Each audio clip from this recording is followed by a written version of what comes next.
अधोक्षाजोक्षरः servo वनमाली वरप्रद विश्वाम्भरोद्भूतो भव्यो विष्णुश्च पुरुषोत्तम अमोघास्त्रो नखास्त्रश्च सर्वज्योतिस्वरेश्वर सूर्यज्योतिसुरेश्वर सहस्रबाहु सर्वज्ञ सर्वसिद्धिप्रदायक वज्रदंष्ट्रो वज्रनखो महानाद परन्तपः सर्वमन्त्रैकरूपश्च सर्वयन्त्रविदारण सर्वतन्त्रात्मको व्यक्तः सुव्यक्तो भक्तवत्सल वैशाख शुक्ल संभूता सर्व शरणागत वत्सल उदार कीर्ती पुण्यात्मा महात्मा चंड विक्रम वेदत्र प्रपूज्यश्च भगवान परम ईश्वर श्रीवत्सांख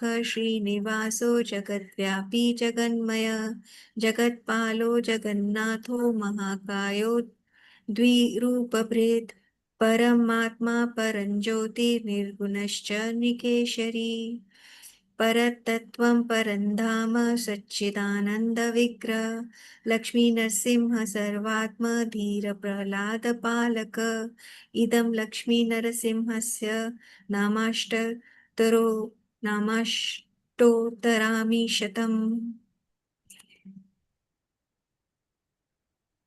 श्री नरसिंह भगवान कवचम् नरसिंहकवचं वक्ष्ये प्रह्लादेनोदितं पुरा सर्वरक्षं करं पुण्यं सर्वोपद्रवनाशनम् सर्वसम्पत्करं चैव स्वर्गमोक्षप्रदायकं ध्यात्वा नरसिंहं देवेशं हेमसिंहासनस्थितम् विविक्ताश्रं त्रिनयनं शरत् इन्दुसमप्रभं लक्ष्म्यालिङ्गितवामाङ्गं विभूतिभिरुपाश्रितं चतुर्भुजं कोमलाङ्गं स्वर्णकुण्डलशोभितं श्रेयाशुशोभितो रक्षं रत्नकेयूरमुद्रितं तप्तकाञ्चनसङ्काशं पीतनिर्मलवाससम् इन्द्रादिसुरमौलिष्ठ स्फुरन्माणिक्यदीप्तिभिः विराजितपदद्वन्द्वं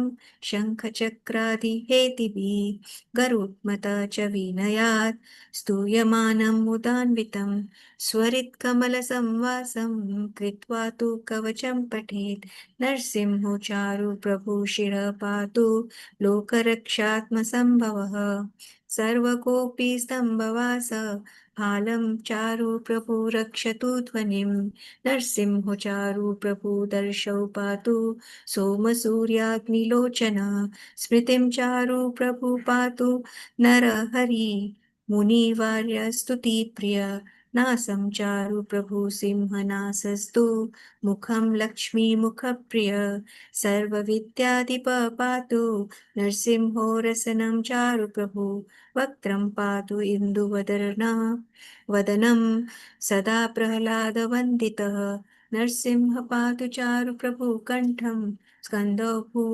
मृणान्तकृत् दिव्यास्त्रशोभितो भुजौ नरसिंह पातु चारु प्रभु भुजौ करौ चारु प्रभु देव वरदो नरसिंह पातु सर्वतः हृदयं योगी सन्ध्यश्च निवासं पातु चारु प्रभु हरिः मध्यं पातु हिरण्याक्ष वक्ष कुक्षिविदारणः नाभिं चारु प्रभु पातु नरहरि स्वनाभि ब्रह्म संस्तुतः ब्रह्माण्डकोतय कत्यं यस्य पातु चारु प्रभु कटिं गुह्यं चारु प्रभु पातु गुह्यानां मन्त्राणां गुह्यरूपदृक् ऊरु मनोभव पातु जानुनी नररूपदृक् जङ्घे पातु धराहर्ता योऽसौ निकेशरी सुरराजपदौ पातु पादौ चारु प्रभु नरहरीश्वरः सहस्रशीर्षा पुरुषः पातु चारु प्रभु सर्वसस्तनुं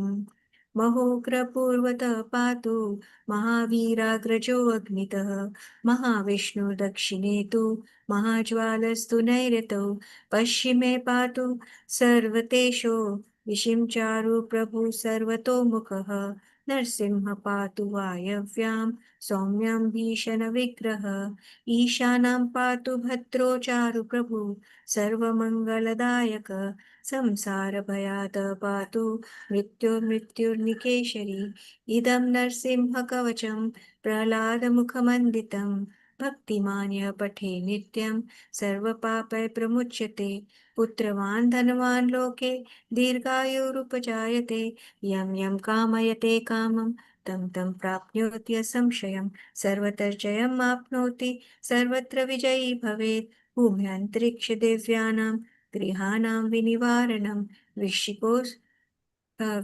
वृक्षिको च रोगसम्भूत विशापरो विशापहरणं परं ब्रह्मरक्षयक्षाणां दूरोच्चारणकारणं भुजे वतले पात्रे वकवचं लिखितं शुभं करमूले धृतं येन सिद्धेषु कर्मसिद्धय देवासुरमनुष्येषु स्वं स्वम् एव जयं लभेत् एकसन्ध्यं त्रिसन्ध्यं वायः पठे नियतो नरः सर्वमङ्गलमाङ्गल्यं भुक्तिं मुक्तिं च विन्दति द्वात्रिंशतिसहस्राणि पठे शुद्धात्मनं गृहम् कवचस्य मन्त्रस्य मन्त्रसिद्धिः प्रजायते अनेन मन्त्रराजेन कृत्वा भस्माभिमन्त्रणं तिलकं विप्रयात्यस्तु तस्य गृहभयं हरेत् त्रिवारं जपमानस्तु दत्तं वार्याभिमन्त्र्य च प्रसायेद्यो नरं मन्त्रं नरसिंहध्यानमाचरेत् तस्य रोगः प्रणश्यन्ति ये च सुकुक्षी सम्भव किमत्र बहुनोक्तेन नरसिंहसदर्शो भवेत् मनसा चित्तितं यत्तु स तच्चाप्नोत संशयम् गर्जन्तं गर्जयन्तं निजभुजपतलं सोतयन्तं हतन्तं दीप्यन्तं तापयन्तं दिलिभुविदितिजं क्षेपयन्तं क्षिपन्तं क्रन्दन्तं रोषयन्तं दिशि दिशि सततं संहरन्तं हरन्तं वीक्षन्तं पुण्यन्तं करनिकरशतैरदिव्यसिंहं नमामि इति श्रीब्रह्माण्डपुराणे प्रह्लादोक्तं श्रीनरसिंहकवचं सम्पूर्णम् श्री नरसिंहदेव भगवान की जय। श्री प्रहलाद महाराज की जय। हरे कृष्णा कृष्ण कृष्ण हरे हरे हरे राम राम राम हरे। We hereby pray for the protection of Charu Prabhuji. May Lord Narasimha bless him. Hare Krishna. Thank you, Mataji. Just for the information of everybody, Charu Prabhuji has been admitted in the hospital early morning today, our time, Indian time, and that is because of low hemoglobin count. Blood transfusion must be taking place at this point of time. That's why we have recited the Nrsimha prayers for his well-being. And all devotees, they are requested to chant 2 additional rounds every day for welfare of Charu Prabhuji. Now with this, we'll start today's class with you. yes. Thank you, Santa Mataji, for this and also and I'm thankful to everyone, all devotees, for your kind mercy, for the prayers you are doing and everything. I'm so really Don't I'm worry, thankful very Mataji, much. everything will be fine. Thank you Harsha very Everything much. Mataji. Don't Thank worry, you. Mataji. Yes, Mataji. Thank you. So with this, let us start with the invocation prayers and the recap. And then the class by Samta Mataji will start. Okay, Prabhuji. Hare Krishna. Please don't worry, Harsha Mataji. He is in safe hands. So let us start with the invocation prayers. ॐ अज्ञानतिमिरन्धस्य ज्ञानाञ्जनशलाकया चक्षुरुन्मीलितं येन तस्मै श्रीगुरवे नमः।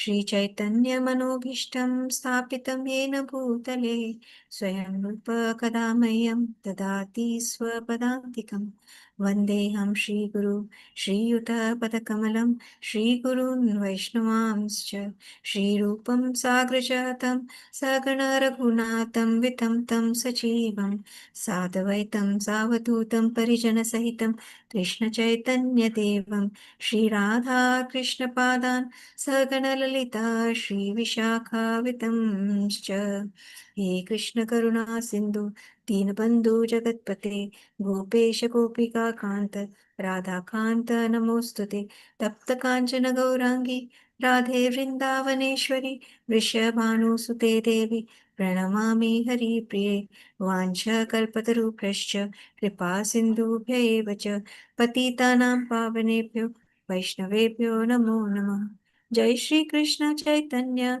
प्रभु नित्यानंद श्री अद्वैत गदाधर श्रीवासादि गौरभक्तवृंद हरे Krishna Krishna Krishna Hare Hare Hare Ram Ram Ram Hare Hare prayers to महाप्रभु नमो महावदन्याय कृष्ण प्रेम प्रदायते कृष्णाय कृष्ण चैतन्य नामिने गौरत्विषे नमः O most magnificent incarnation, you are Krishna himself, appearing as Sri Krishna Chaitanya Mahaprabhu. You have assumed the golden color of Srimati Radharani, and you are widely distributing pure love of Krishna. We offer our respectful obeisances unto you.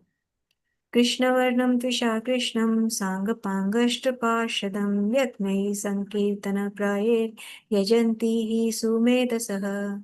In the age of Kali, intelligent persons perform congregational chanting to worship the incarnation of Godhead who constantly sings the name of Krishna. Although his complexion is not blackish, he is Krishna himself, as he is accompanied by his associates, servants, weapons, and confidential companions. Prayers to the six Goswamis of Vrindavan. नानाशास्त्रविचारनैकनिपुणौ षड्धर्मसंस्थापकौ लोकानां हितकारिणौ त्रिभुवने मान्यौ शरण्याकरौ राधाकृष्णपदारविन्दभजना नन्देन मत्तालिकौ वन्दे रूपसनातनौ रघुयुगौ श्रीजीवगोपालकौ. We offer our respectful obeisances to the six Goswamis of Vrindavan, Sri Rupa Goswami, Sri Sanatan Goswami, Sri Raghunath Das Goswami, Sri Raghunath Bhatt Goswami, Sri Jiva Goswami, and Sri Gopala Bhatta Goswami, who are expert in scrutinizingly studying all the revealed scriptures with the aim of establishing eternal religious principles for the benefit of all living beings. Thus, they are honored all over the three worlds and are worth taking shelter because they are absorbed in the mood of the gopis and are engaged in the transcendental loving service of Shri Radha and Krishna. Om Namo Bhagavate Vasudevaya. Om Namo Bhagavate Vasudevaya. Om Namo Bhagavate Vasudevaya. Narayanam Namaskritya Naram Chaiva Narottamam Devim Saraswatim Vyasam Tato Jayam Mudirayet Nashtaprayeshu Abhadreshu Nityam Bhagavata Sevaya Bhagavati Uttama Shloke Bhakti Bhavati Naishtaki Hare Krishna Krishna Krishna Hare Hare Hare Rama Rama Rama Hare Hare. Hare Krishna. Thank you, Prabhuji. Over to you, Archana Mataji, for the recap. Hare Krishna. Thank you so much, Mataji. So, we pray to the Lord for Charu Prabhu's quick recovery, and we want to see him back with us as soon as possible. So, may Krishna arrange for that. Thank you, Krishna, and we begin with today's recap. Recap of lesson 4. Today we will be doing recap of lesson 4. We'll go to slide number 2. Am I in this mode? So in this slide, I would like to ask one question about, we know this is the Adhikarana Sutra. We are talking about Sutra 1. The fourth Adhikarana, and we are talking about the Sutra 1.1.4. Here the Adhikarana is what? Adhikarana is personality of Brahman is confirmed by Vedic scriptures. So that is the Adhikarana, and that is a topic. So that overview of Adhikarana we are going to discuss now. So in that, to recap, how is Brahman described in the Adhikarana overview? So in this entire slide you will see Brahman everywhere, the word Brahman. So we would like to hear from you, how is this Brahman described? He is described not as an abstract, he is described as a person. Yes. Anyone would like to add something more? He is a living personality, Mataji. Yeah, that's Okay. Mataji said Yeah. that. Mataji said Yeah, that. this is what is mentioned in all the Vedic scriptures. So here we see Brahman is the ultimate reality. Ultimate Reality or Ultimate ultimate reality. consciousness. He is a person, but he is the ultimate person. He is the ultimate reality. That is one thing.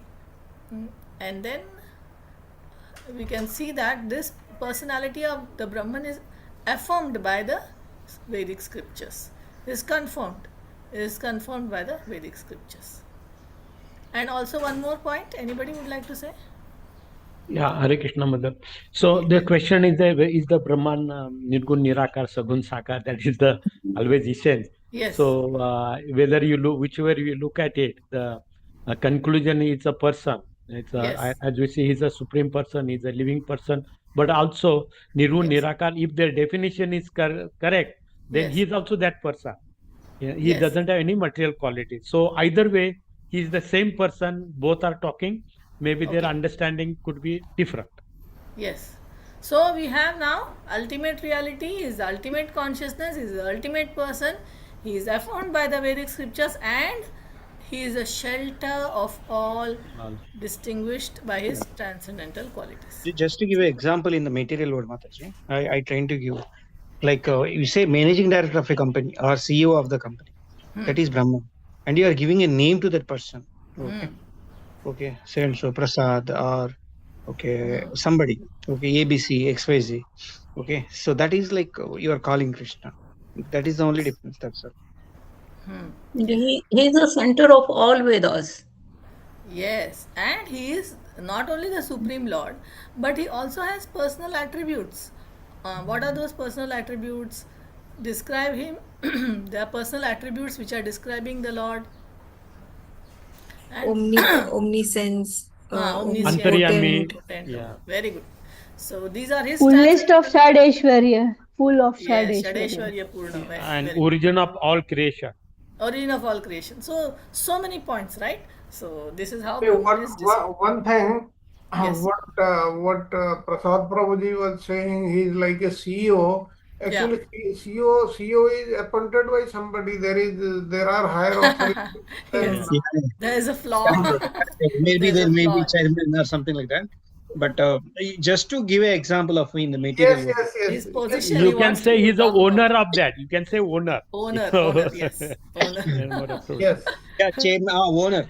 Chairman is the owner, right? In general. Okay. May not be. May not be, but yeah, just to correlate. Okay, so thank you so much. Wonderful. So we'll go to the third slide. Here we would like to know what is the difference between samshaya, doubts and counter arguments, and purva paksha, antithesis. These are two words you can see here, samshaya and purva paksha. So what is the difference? They look like a bit similar, but what is the difference between them? Hare Krishna Mataji, Dandavat Pranam. Nanad Pranam. Answer means doubt. That Yes. doubt which arises due to several interpretations. Yes. But Purva Paksha is that it is devil's advocate.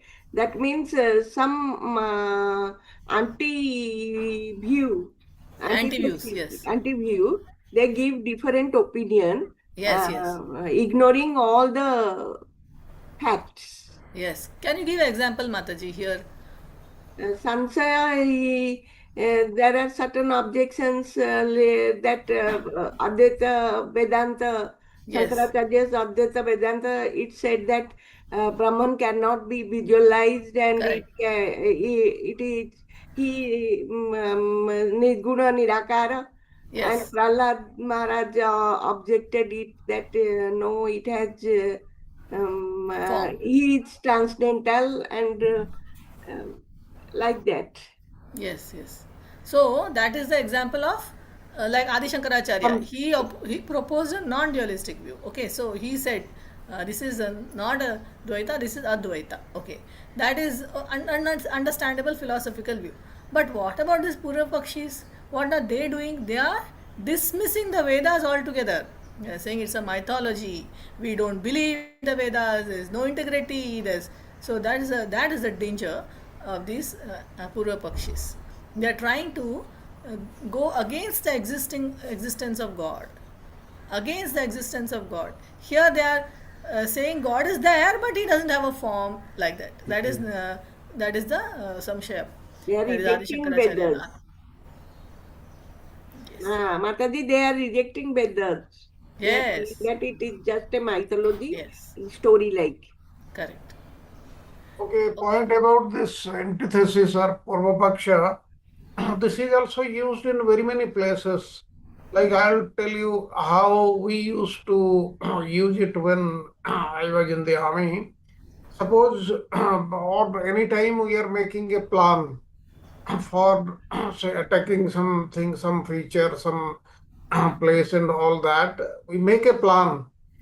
Then we discuss amongst ourselves, and there is a Purvapakshi or antithesis. They give out various points opposed to the plan, so that all the points can be considered, all the points can be examined, and deep insight can go into that. That means this is designed for examining it clearly so that it is understood in the proper perspective. So it is helping in one way. Although Yes. it is looks like a devil's advocate, but it is helping in one way so that we are firmly fixed and we now understand it with all the angles. We understand that Brahman is the supreme in all the ways if we can defeat the Purva Pakshi. Okay, so we'll go to the next slide. In this slide, slide number 4, what is Srila Vyasadev's authority? Please, the entire slide is one question. What is Srila Vyasadev's authority and what was his conclusive response? It could be little up and down. Response is on the top, authority is at the bottom. So you Yeah. have to see properly and answer. Okay. So what is his authority and what was his conclusive response? So Vyasdev is concluding that he is the supreme Brahman and Who is is the the supreme person Brahman?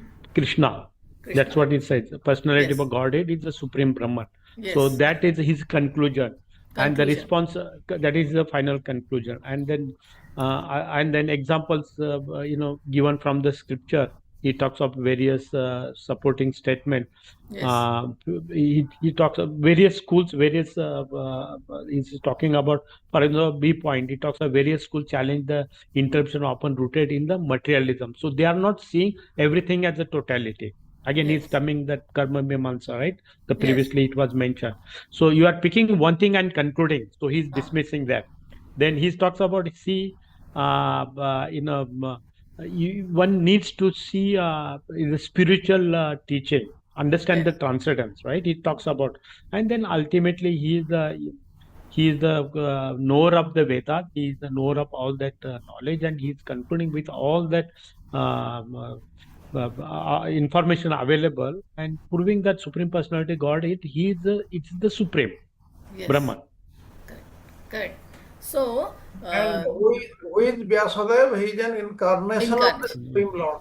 Yes. Yes. So that is his authority. His authority is he only has written all the Vedas. He only has compiled all the Vedas. So he is definitely the authority, the ultimate authority, authority of Vedic philosophy. He is also an incarnation of Krishna in this particular kalpa, in this particular yuga. He is the incarnation. He is directly Krishna himself here. We say. Okay, so that is one thing, and his response is that he has addressed the objections. Purvapakshi has put so many objections, but he is addressing all of them and he is defeating all of them. And in the essence, he is showing how Krishna is the Supreme Lord. So, anybody has to say anything more than this? Shall we go to the next slide? Okay, so in the next slide, slide number 5, is a very straightforward question. What does Tattu Samanvayat emphasize? What is it? What does it mean? What does it emphasize? Someone who has not answered. Raksha Mataji. Yes, Mataji. Tat means the Brahman, the subject of the inquiry. Tu Yes. means but, on the contrary. And Okay. Samanvayat, because of the constant teaching of the Vedic scriptures. Samanvaya means you are converging everything. You are coming to bringing everything together, close. Yes, yes. Samanvaya karna. Samanvay. Everything bring Yes. together and make it one. Okay. Okay, Mataji. So that is what is it emphasizing? That there are so many contradictions. There are so many contradictions in Vedic literature. But if you converge everything, bring together everything, it will come to the same conclusion is devotion to Krishna. That is the conclusion. That Samanvayat, it will bring everything together, it will become this same conclusion. What conclusion? Devotion to Krishna. Okay. So that is the main point. And here we are using the word Vishnu, and somewhere we use Krishna, somewhere we use Narayana. Why these? Are they all different? No, that again Samanvayat. Bring it together, they all become one. That is All are same. all are same Yeah. Krishna. Different name. 1,000 names of Lord. Vishnu means what? Vishnu means Sarva Vyapak. He is all encompassing. And Jiva Goswami in the Sandarbhas, he has clearly stated that what Vishnu we are talking of is none other than Krishna. And what about Narayana? There is no difference between Narayana and Krishna, though Narayana is an incarnation of Krishna, but amongst them there is no difference. Because if you talk to somebody from Sri Sampradaya, they will say that Narayana is supreme and not Krishna. Krishna came from Narayana like this. All these arguments are there. But in our Sampradaya, we have been taught that Krishnastu Bhagavan Swayam, 1.3.28. All the other incarnations have come from Krishna. And because they have come from Krishna, there is no difference. They are all same. They are all powerful. We cannot say that Krishna, he lifted Govardhana hill and Narayana cannot, or Matsya cannot, or Varaha cannot. That is not correct. Thank you, Prabhu. So we'll move on to the next slide here, slide number 6. Here we want to see how the critics are arguing. So what do the critics argue and how does Srila Vyasadeva counter their skepticism? So the critics are going to argue, going to put forward some arguments. And how does Vyasadeva counter argue?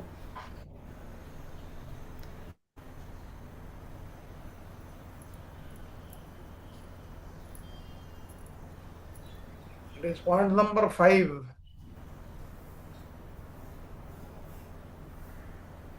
Harsha Mataji is there? Yes, she was here.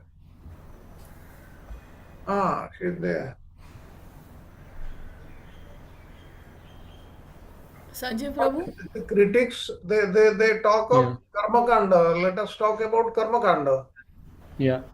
Vedas talk about 80% of the Vedas are focusing on Karma Kanda, 16 are Jnana, and only 4 are Upasana Kanda. That is the composition. And so is the primary purpose of Vedas is only Karma Kanda or beyond that, right? That is what. Yes. Is there anything deeper than that? Yes, and that is the question. Yes. That is the question. Yes.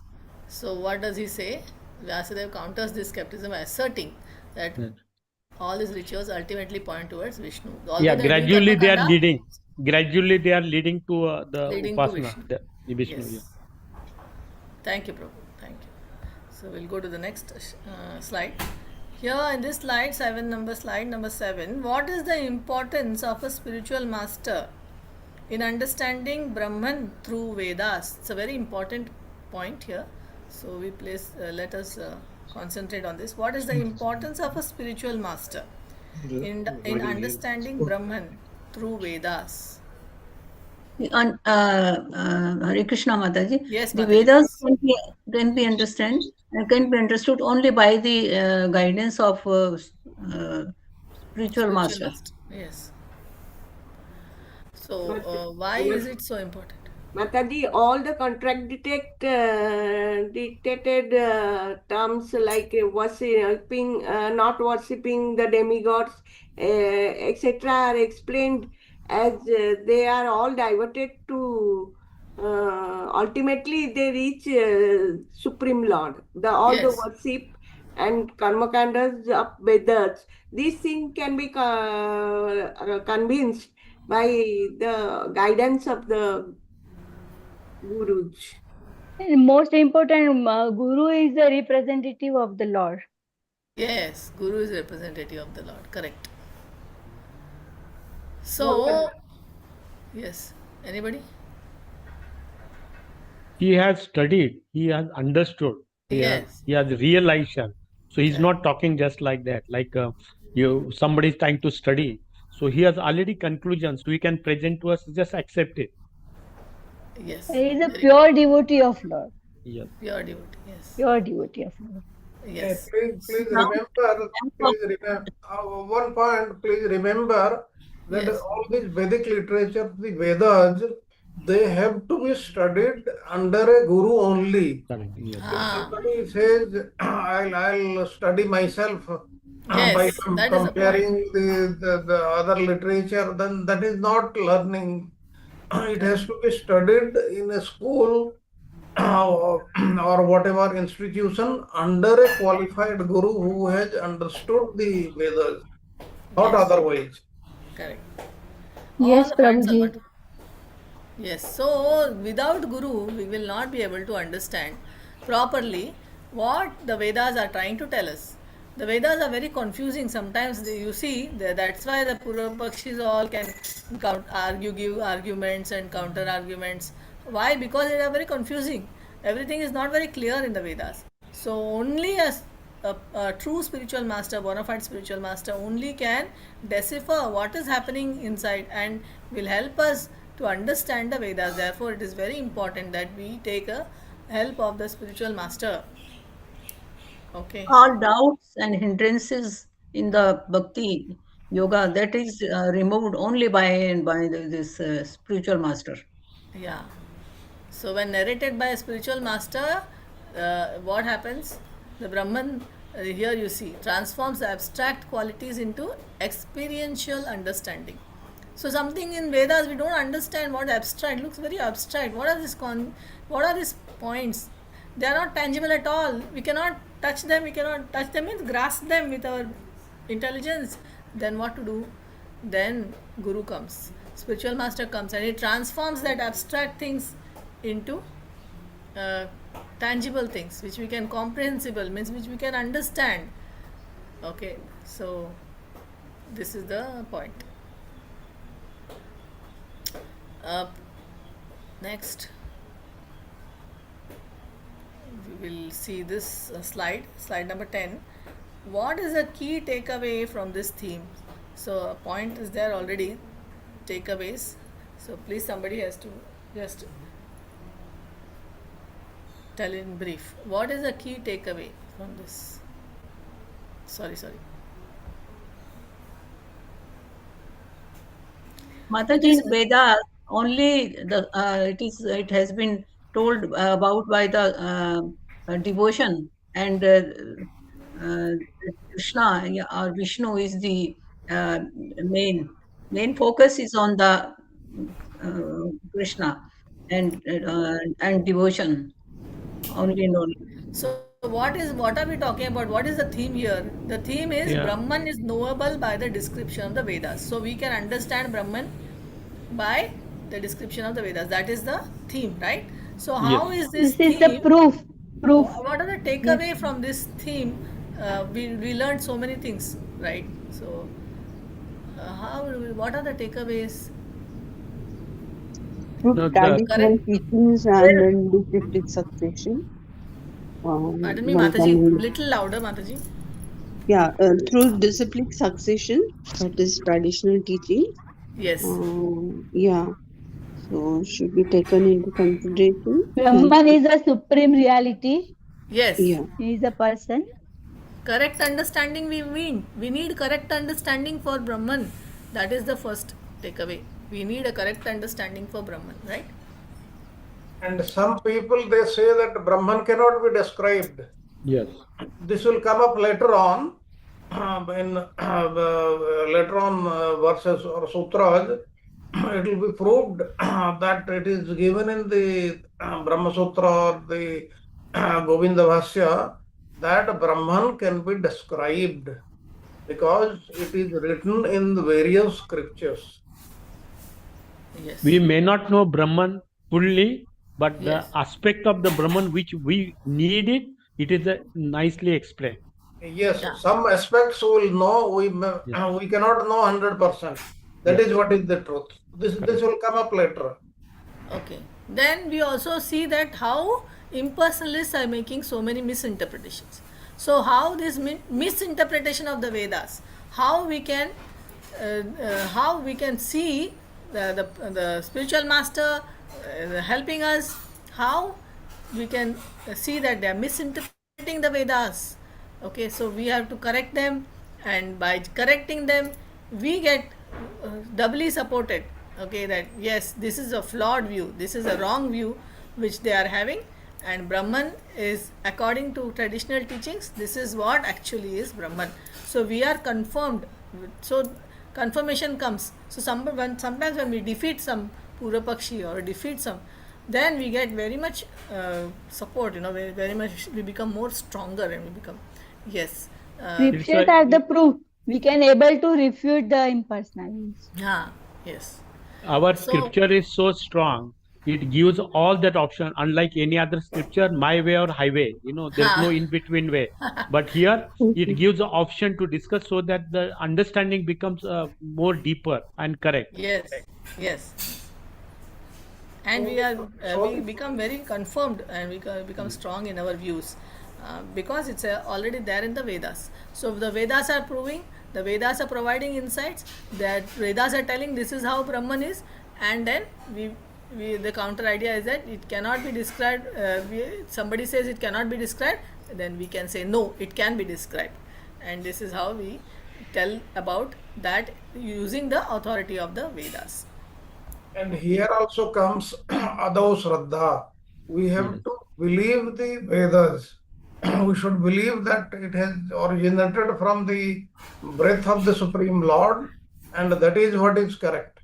If we have faith in the Vedas, then we will be able to understand. If we do not have faith, we will not understand only. Yes, correct. Then this slide number 12. So Mataji, in front of atheist people, we cannot discuss this because they don't believe in Vedas. They don't believe in They God. don't believe, but So this is very difficult. because they are, at least they believe in. They don't believe in Vedas, then problem. If they don't believe in Vedas, then there is nothing we can say. So always when you are having Yes, any Mataji. discussion, we must have, please say according to what you are going to discuss. If you are going to say I don't believe in anything, then there is no point in discussing. So You just see one thing. Lord Buddha, he is an incarnation of the Supreme Lord, but he is not worshipped because he says, I do not believe the Vedas. That means even if the Supreme Lord says, I do not believe the Vedas, then he will not be worshipped. What to talk of others? Yes, that's true. Yes. Okay, thank you so much. Now we'll go to the next slide, slide number 12. Here, very straightforward question. Explain the sutra. Ikshate na shabdam. This is the sutra. What is ikshate? And what is he doing by ikshate? And what is na shabdam? Na means what? Shabdam means what? Iksha means see, right? To see, yes, to Iksha, behold. to see. Na, not by words, right? Not Na shabdam. shabdam. So nice Yes. example is given because it is a seen. You cannot see. Na shabdam. You cannot see. Like you have to use that word logic, right? Na Yes. shabdam. Yes. So it can be seen. So it doesn't say that ikshate. Ikshate means see, And Yeah. na shabdam. Na means No. not, and shabdam means word. So shabdam is something which can describe. This. I am describing something. So you are saying it's a shabdam. You cannot describe. Then no, na a shabdam. So it can be described. And Correct. which can be described? Ikshate. We can see and we Which can you can describe. see. Yeah. Which you can see. Yeah. Which you can see. So directly we can see and directly we can behold and directly we can describe. So this is the meaning. Okay, so we see this slide. Here there's another sutra. The sutra is 1.1.6. Okay, so this sutra, what does it address? Gaunaschenatma shabdat. What does it address? This is very important. Distinction between Nirgun Brahman and Sagun Brahman. Yes, distinction between Nirgun and Sagun Brahman. Can you describe what do you mean by Sagun Brahman? Sagun Brahman, yes, Mother. Sagun Brahman means the Brahman has the transcendental quality, not material quality. Correct. And Nirgun Brahman. But impersonally understand that this is meaning that they have the material quality. Impersonalist think. Yes. Nirgun Brahman means? Nirgun Brahman means formless. Without qualities. Without what qualities?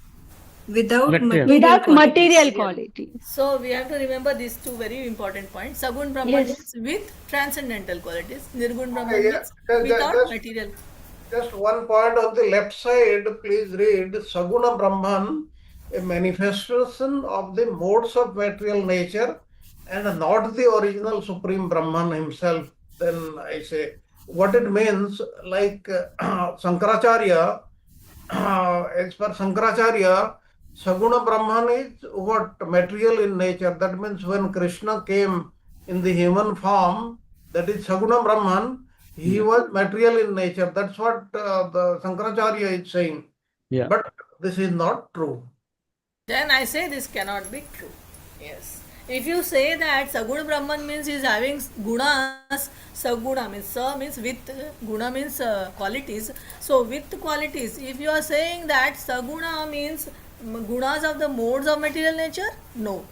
Krishna doesn't have the gunas of the material nature. So this I say cannot be true because Brahman is described as Atman, Supreme Self. So if he is Supreme Self, he doesn't have material qualities. Yes, transcendental. That is, he doesn't have even this material sattva guna. He is beyond that. He is beyond material sattva. Shuddha sattva.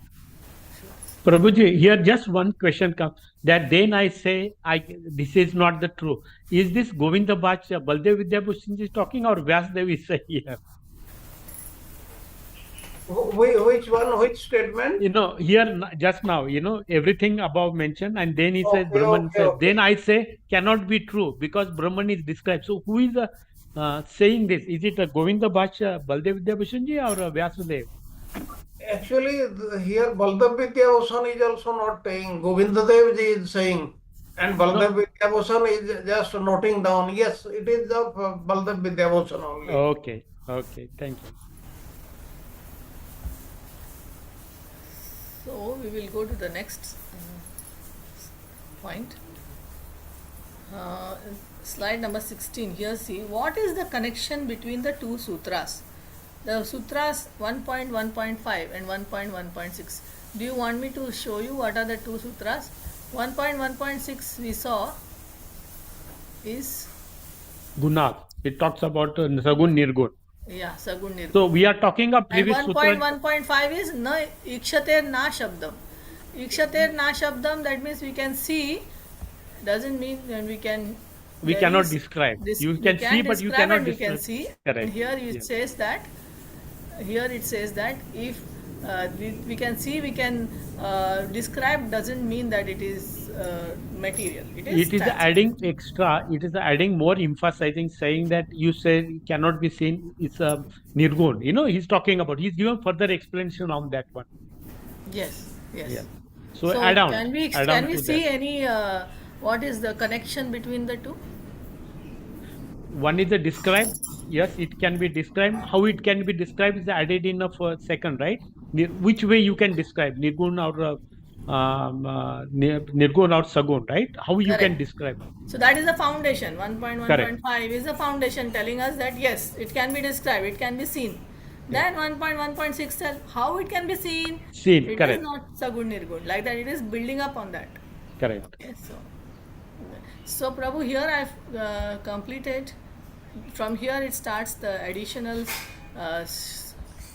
about the C.C. Dasa's Chaitanya Chandra Dasa's summary, which is again going through the same sutras once again. So I will stop here. Yes, Thank yes. you very much. Thank you, Mataji. Thank you, Mataji. I think Wonderful like discussion. this discussion is required, Prabhuji, even if it takes time, because when you explain, we understand something, we don't. But as you do recap, I think it's more interactive, right? Yes, yes. Yes, like, Prabhuji, very true. like everybody would have experienced by now, all these things are understandable. Yes. Yes, Thank you, Guruji. Mataji. Thank you. Yes, Thank you. Thank Prabhu. you, Mataji, for nice Hare recap. Hare Krishna. Thank you so much. Dandavat Pranam Mataji. As usual, amazing recap and amazing participation. Thank you, So, Mataji. you made my job easy today because you laid the foundation for today's class. Thank you once again. Let us start with today's class, which is lesson number 5. I seek your blessings because this is my first attempt with the Govind Bhasya. So please bless me. And I request Sharat Prabhuji to correct me because there can be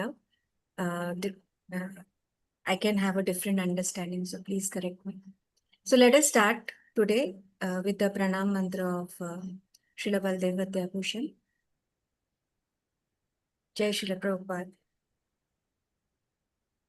Govind Devadaitam Paramartha-पूर्णं विद्वस्त्वहो जयपुरे जयभूषितं वै न्यायश्रुतिस्मृतिविवाद समूर्ध्वाहीनं वेदान्तरिक्तबलदेव यतिं Namami.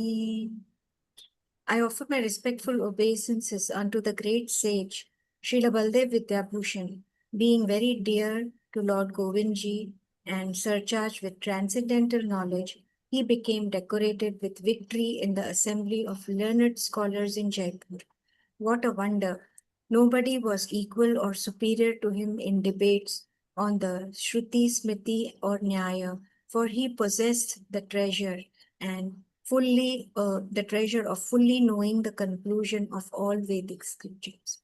Shri Baldev Vidyabhushan ki jai, Shri Govinda Dev ki jai, Shri Radha Govinda Dev ji ki jai. Krishna. So, Archana Mataji very nicely recapped the verses 5 and 6. And now we come to the other Adhikarna 5. The theme is that Brahman is knowable by the description of the Vedas. So in this Adhikarna, there are 5 sutras. So we will cover Sutra 7 to 11. So let us get started with Sutra number 7. Hare Krishna.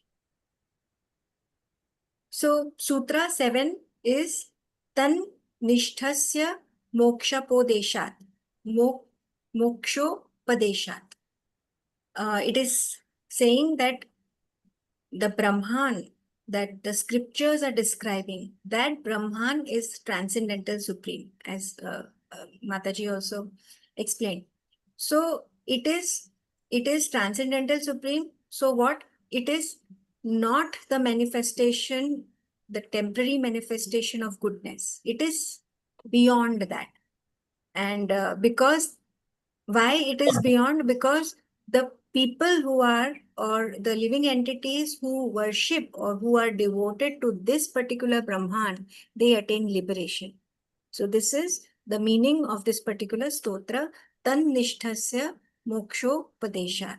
So here the core message is that scriptures, how do you know Brahman? From the scriptures. Now scriptures are describing Brahman can be fully described by the scriptures. It is describable. That's what we just saw. Then how the scriptures are describing Brahman? That it is transcendental, supreme. He is the highest and he is transcendental. So what did Sharad Prabhuji say? Transcendental means that he is beyond the modes of material nature. So he is transcendental. And at the same time, he is separate from the temporary material he doesn't have material attributes. So he is distinct from the temporary material manifestation.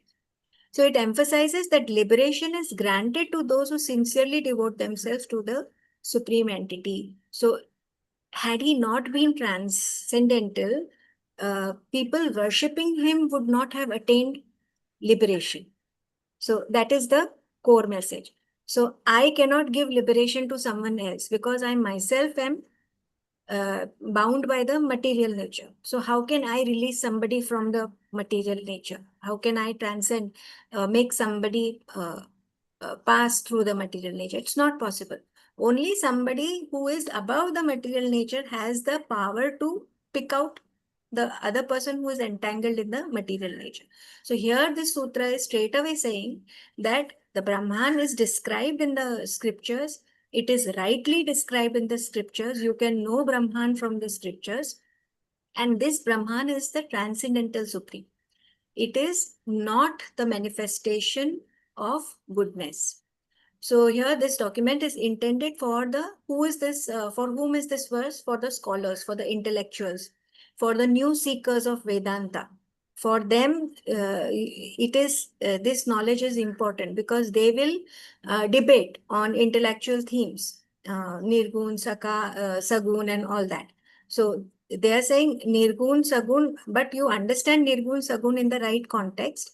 Here, the point is that Brahman is the transcendental supreme. So we have to know the position of Brahman.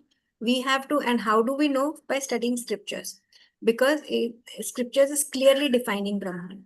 So we have to know this knowledge of, this knowledge is important from the scriptures, and we should know the position of Brahman. We should know our own position, the position of the Jivatma.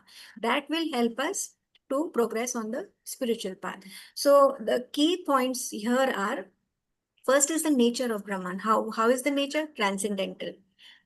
Why transcendental? Because it is beyond the physical realm. It is beyond the material nature. It is not governed by the three modes of material nature. So hence, it is transcendental. So that lays the foundation for understanding the Brahman. Why he is the ultimate reality? Because he is not bound by the material nature. And then he transcends the material nature, that is Rajogun, Tamogun and Sattvagun. Even Sattvagun, he is transcendenting. What is the difference? Jivatma is governed by the material nature, by the modes of material nature, but Brahman governs the material nature. He cannot get caught up in that. He governs it. He is the creator of that. So hence he is transcendent. Then we see the other point of how they are describing Brahman, that because he is transcendental, he is able to give liberation. So liberation can be attained through devotion to the Supreme Brahman, stressing surrender for spiritual freedom. Only knowing is not important. After knowing, then with the help of Guru Sadhu Shastra, you learn the procedure, you follow, you walk on that path. And gradually, as it's a gradual process, as we have seen earlier also, gradually one's attains spiritual freedom. So on this path of spiritual freedom, the important quality here is, highlight point is surrender. One has to surrender. So consider, so here they have given the example, like what happens. So if a person who is very material minded, like a scholar, he is only pursuing the path of material success. So he is absorbed into that. Such a person finds profound peace and liberation if he gets into pure devotional service. So this is the transformation that happens. So hence, the devotional service has the power to transform, to give profound peace even to a materialistic person. So this transformation illustrates the immediate impacts of spiritual freedom. What is the immediate impact of spiritual freedom? One gains profound peace and one gets liberated from the material world. Second point is that those who are not devoted to Brahman, they will remain in samsara. They will be forever into the cycle of birth and death. And so hence we have to face the consequences of neglecting spiritual practice. So which is of utmost importance, because the purpose of human life is to practice spiritual life. Then we see the another theme of Brahman. Scriptures are supporting this particular description of Brahman. So Brahman cannot be known through the ordinary senses because senses have their own faults. It requires spiritual insight. So we need the grace of the Lord to be able to understand him and to be able to walk the path to be able to walk the path of spirituality. Taittiriya Upanishad is supporting. According to Taittiriya Upanishad, this Upanishad presents a cosmological view in which Brahman existed prior to the material cosmos and manifests in a manner beyond human comprehension. So human cannot comprehend Brahman because he is the supreme and he is transcendental, and we are materially bound. So we don't have the capacity to comprehend Brahman. So this establishes Brahman as the source of all creation. So we have to know that he is the creator. Turning from the cosmology to epistemology, the inefficacy of Brahman challenges our understanding. So if you go to the subject matter, we have no qualification to understand him. Only by his grace it is possible to establish a connection with him, illustrating the limitations because our sense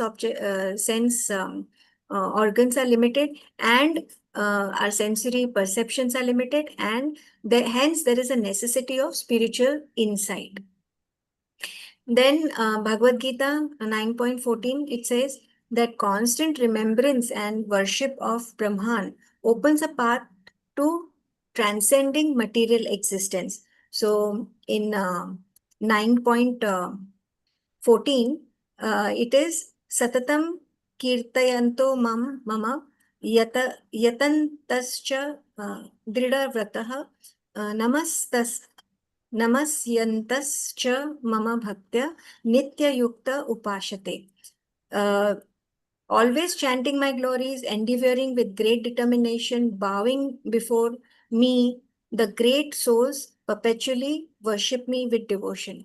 So here, how do I establish this connect with the Brahman? How can I access? Is he inaccessible? No, he is accessible. How can I do that? By constant remembrance, by worshipping Brahman, the paths, the material, we can transcend the material existence. Then we come to the qualities. What is the quality of the Supreme Brahman? He is a transcendental person. Brahman is supreme overseer. He is perceiving all. He is reaffirming his control over existence. So he has got supernatural powers, which is beyond the capacity of a Jivatma. So Jivatma is a very, very, very insignificant particle of the Supreme Brahman. We don't have the capacity to comprehend him. Being a transcendental person, this text conveys that Brahman is a personal deity, in contrast to abstract conceptions of divinity. So this is against the views of the impersonalists. While some philosopher schools embrace the impersonal absolute, viewing Brahman as a formless and unqualified reality, this text highlights the personal aspect of Brahman. So this encourages devotees to engage in a loving and intimate relationship with the Supreme. How can I develop this relationship? Can I develop a relationship with something abstract? Is it possible? It is not possible. There are so many Gyan yogis who are forever meditating on the Supreme Brahman. But have they reached anywhere? Have they got any kind of satisfaction other than peace for a period of time? What have they achieved? So it is not possible to develop a relationship with something that is abstract, because after a period of time it becomes very vague, very futile. It loses its interest. So it has to be a person, it has to be a reciprocation, it has to be beautiful in order for a jivatma to connect to it. So Brahman has that quality. Although the impersonalists describe it as abstract, its form is very beautiful, it is transcendental, which only one can realize by practicing devotional service. So how is this devotional service practice happens? Through the ninefold devotional services, ninefold devotional practices are mentioned: hearing, chanting, serving, padasevanam, atmanivedanam, etc., archanam, and all that. So these are very essential to connect with this Brahman and to achieve liberation. Liberation is just a byproduct of it. But the when you our acharyas have had the highest connection with Brahman, wherein they have experienced such sweet realizations with the Brahman. So liberation is just a very, you can say, just a byproduct of it. It is nothing. The joy of liberation is nothing in compared to the reciprocal relationship that one establishes with the Supreme Brahman, with the Lord. So these practices operationalize the metaphysics outlined in the text by embodying the doctrine claim that realization, liberation stem from active engagement with the divine. One has to have interest in the topic, one has to endeavor to develop this connection with the divine. So the devotee's engagement is required. How? By hearing, by chanting. Whatever we are chanting, they look like normal words, but they are transcendental sounds. So which are impacting our consciousness, which are making us grow, which are bringing us more closer to this Supreme Brahman. This allow practitioners to internalize and resonate with the spiritual vibration. So just hearing and chanting is not enough. You to meditate on these sounds in order to go nearer to, in order to develop a deeper relationship. So because the Lord is transcendental, his form, his sound, his words, his names are also transcendental. So, and when we connect to these transcendental names and when we sing it, we get connected to the transcendental being, Brahman.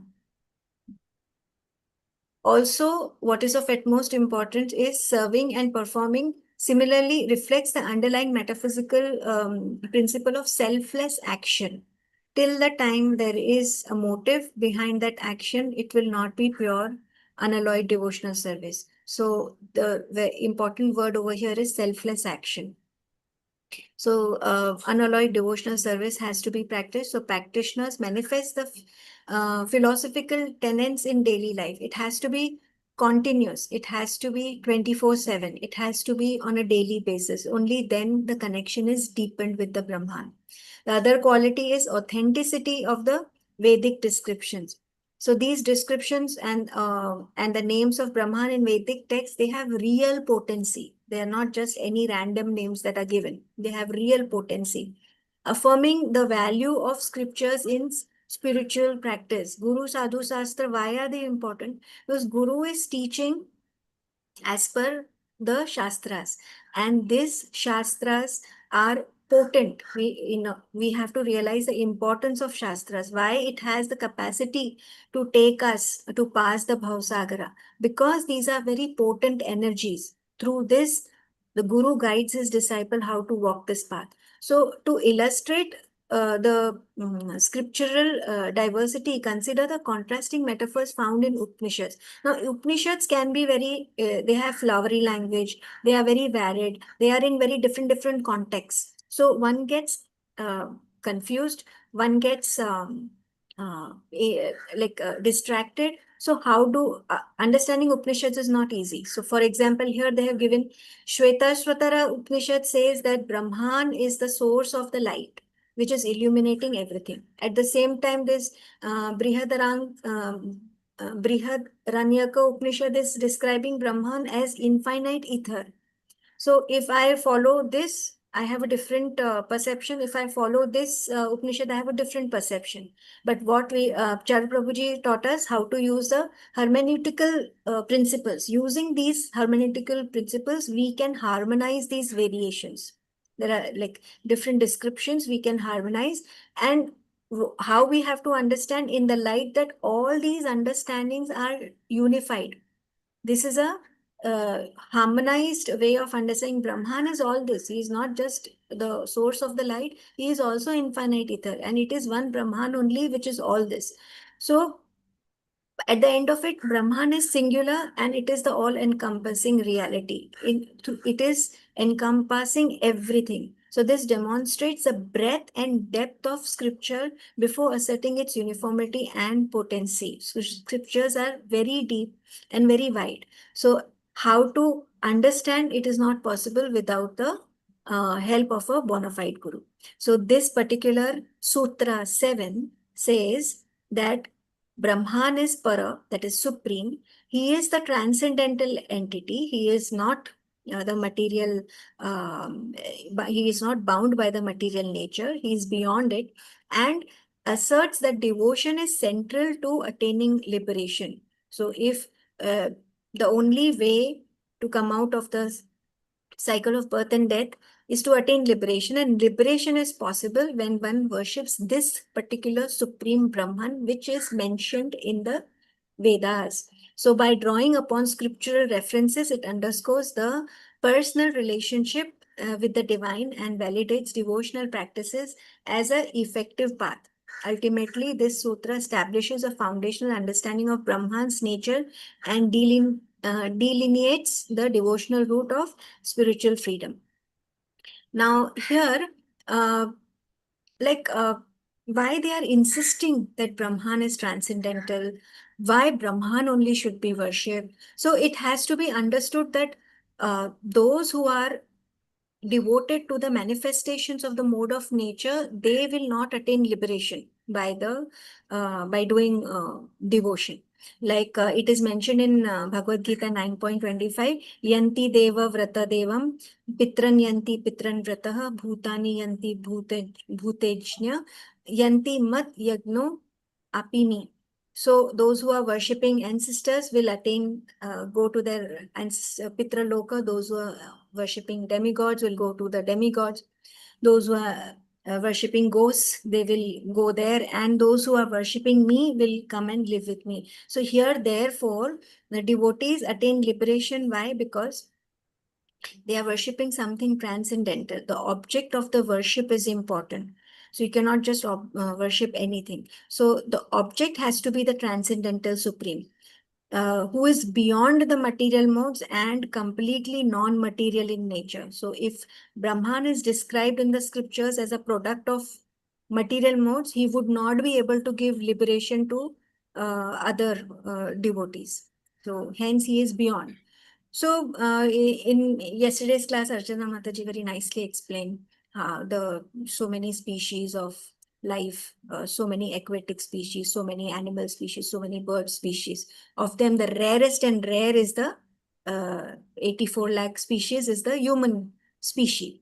So most of the souls are busy, satisfying their material desires in these many species, going up and down the ladder of the cycle of samsara. So sometimes the soul is a human being, sometimes animal, sometimes he's a demigod. So however, when a pious soul desires to serve the Lord and he desires to get connected to his original relationship with the Lord, then Lord gives that particular soul protection so that he comes back, goes back to Godhead. So devotional service to the Lord is the eternal nature of the soul. This has to be understood. And ultimately, Vedas teach this thing. Although most part of it is related to karma kanda, fulfilling desires, but the highest teaching of Veda is to perform unalloyed devotional service to the Lord. So the process this this devotional service only can satisfy the soul completely. It like it connects us to the platform of supreme bliss that we are hankering for till the time. So no matter how much we keep satisfying our material desires, we will keep hankering for more and more till we have reached this state of pure devotional service. Only in pure devotional service and after getting connected to the Lord will the soul stop hankering after material desires. So the transcendental nature of the Lord, which is beyond material modes, is we can see in Bhagavatam 10th canto, 88th chapter, 5th shloka. Harir hi nirguna sakshat purusha prakritah parah sa sarva drika upadrishta tam bhajana nirguno bhavet. It is Lord Hari, however, has no connection with the material modes.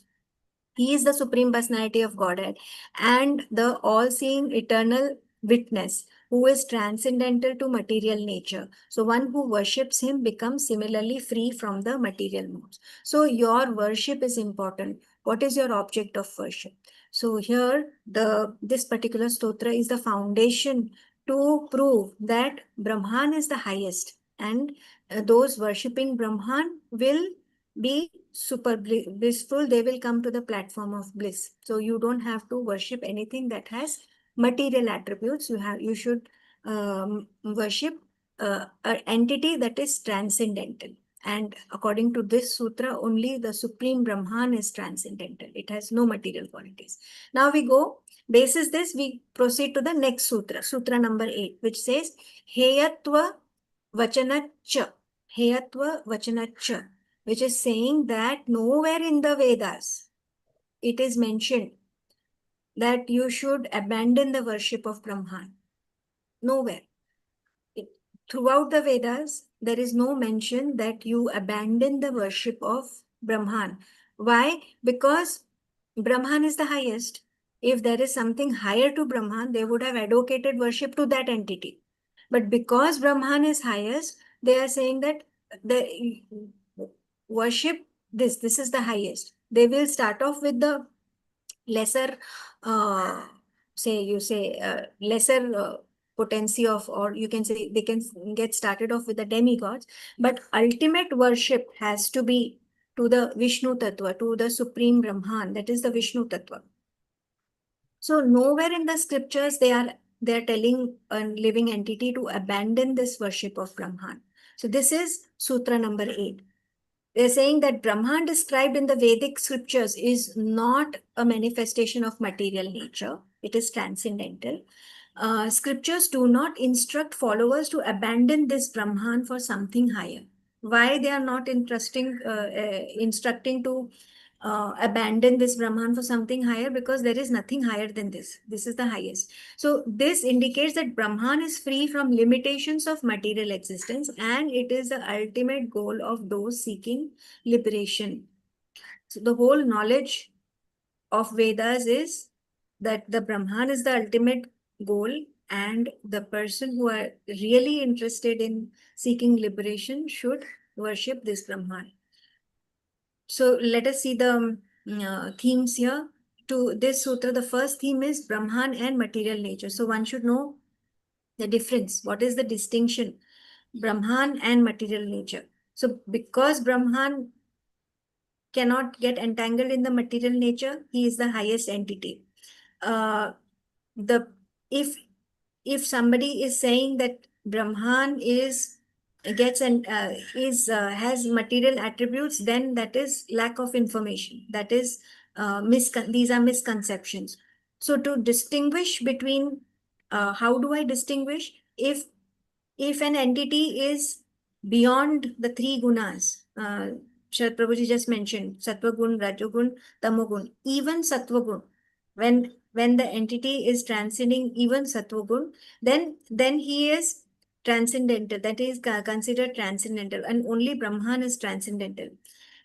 So material attributes are those influenced by Rajas and Tamas. So living entities are influenced by rajas and tamas, that will, and if you're influenced to rajas and tamas, it will lead to desires and attachment. And transcendental attributes, however, are aligned with pure sattva or beyond these modes altogether. So this understanding helps sharpen the critique of personalities by providing a clear criterion for distinguishing between the material and the transcendental. Worshipping Brahman for liberation proves Brahman's transcendence over material nature. So first sutra is saying worship Brahman. Why? Because he is transcendental. Why he is transcendental? Because he is not bound by the material nature. Even he is not bound by the sattva guna. He is higher. So now, how do I come to know? Like, if it is a vicious cycle, if I am if I have desires, if I have worldly attachments, I would definitely, I'm not growing on the spiritual path. I will only get into samsara. And the moment I am getting rid of my desires and attachments, that means I am going up the ladder. So more and more desires, more and more attachments, I am going down the ladder. Less and less desires, less and less worldly attachments, worldly desires, I'm going up the ladder. So this is how. So how I am going towards this Brahman? When I see my material desires and attachments are reducing. Then the scriptures are also giving we find the scriptural authority over here. Scriptures are advising focus on Brahman. Anything that is not related to Brahman they are discouraging. They will not advise these practices which are not related to spiritual realization. Initially, they start off like how it was mentioned earlier, how they give a sweet to make you to give you a taste of it. So initially they introduced that, okay, you can fulfill your desires also by doing devotional service. That is, it will come automatically. But their aim is to attract you so that they can guide you towards the higher goal. So scriptures are giving, scriptural authority is supporting that one should focus on Brahman. Then hierarchy in worship serves various purposes. So there are, for many purposes you can use this knowledge. But what scriptures are advising, that the true seekers should devote themselves only to Brahman. That means one should not have their own desires or their own motives. The only motive and the only desire should be to serve the Lord. Transcendental qualities of Brahman is depicted as, just now we recapped also, he is eternal, he is transcendental, he is the ultimate refuge of truth seekers. And why why materialism is criticized? Because it is fleeting, it will go away. Can we have eternal bliss in material life? Will it last forever? These are the key questions I have to ask myself. So as long as I'm in material world, I will be subject to dualities, pleasure, pain, different seasons, ups, downs, and all that. But this pleasure will not last. This joy will not last in the material world. And hence there is a requirement that one chases a entity with in whose protection there is joy forever. Even in pain, one experiences the joy. Hence, material life or materialism is criticized. Because if we find a lot of peace and happiness in the material world, we'll get stuck here only. We'll not go up. So advanced transcendentalists, what do? They will advise a path of renunciation. They will adopt a lifestyle that is of a renunciant. Focus on the main. If you keep on accumulating things here, so the whole, because time is limited, the whole energy and the whole time goes on the material realm only, and further you get entangled into the material life, which will again, it will go round and round in the vicious circle. So transcendentalists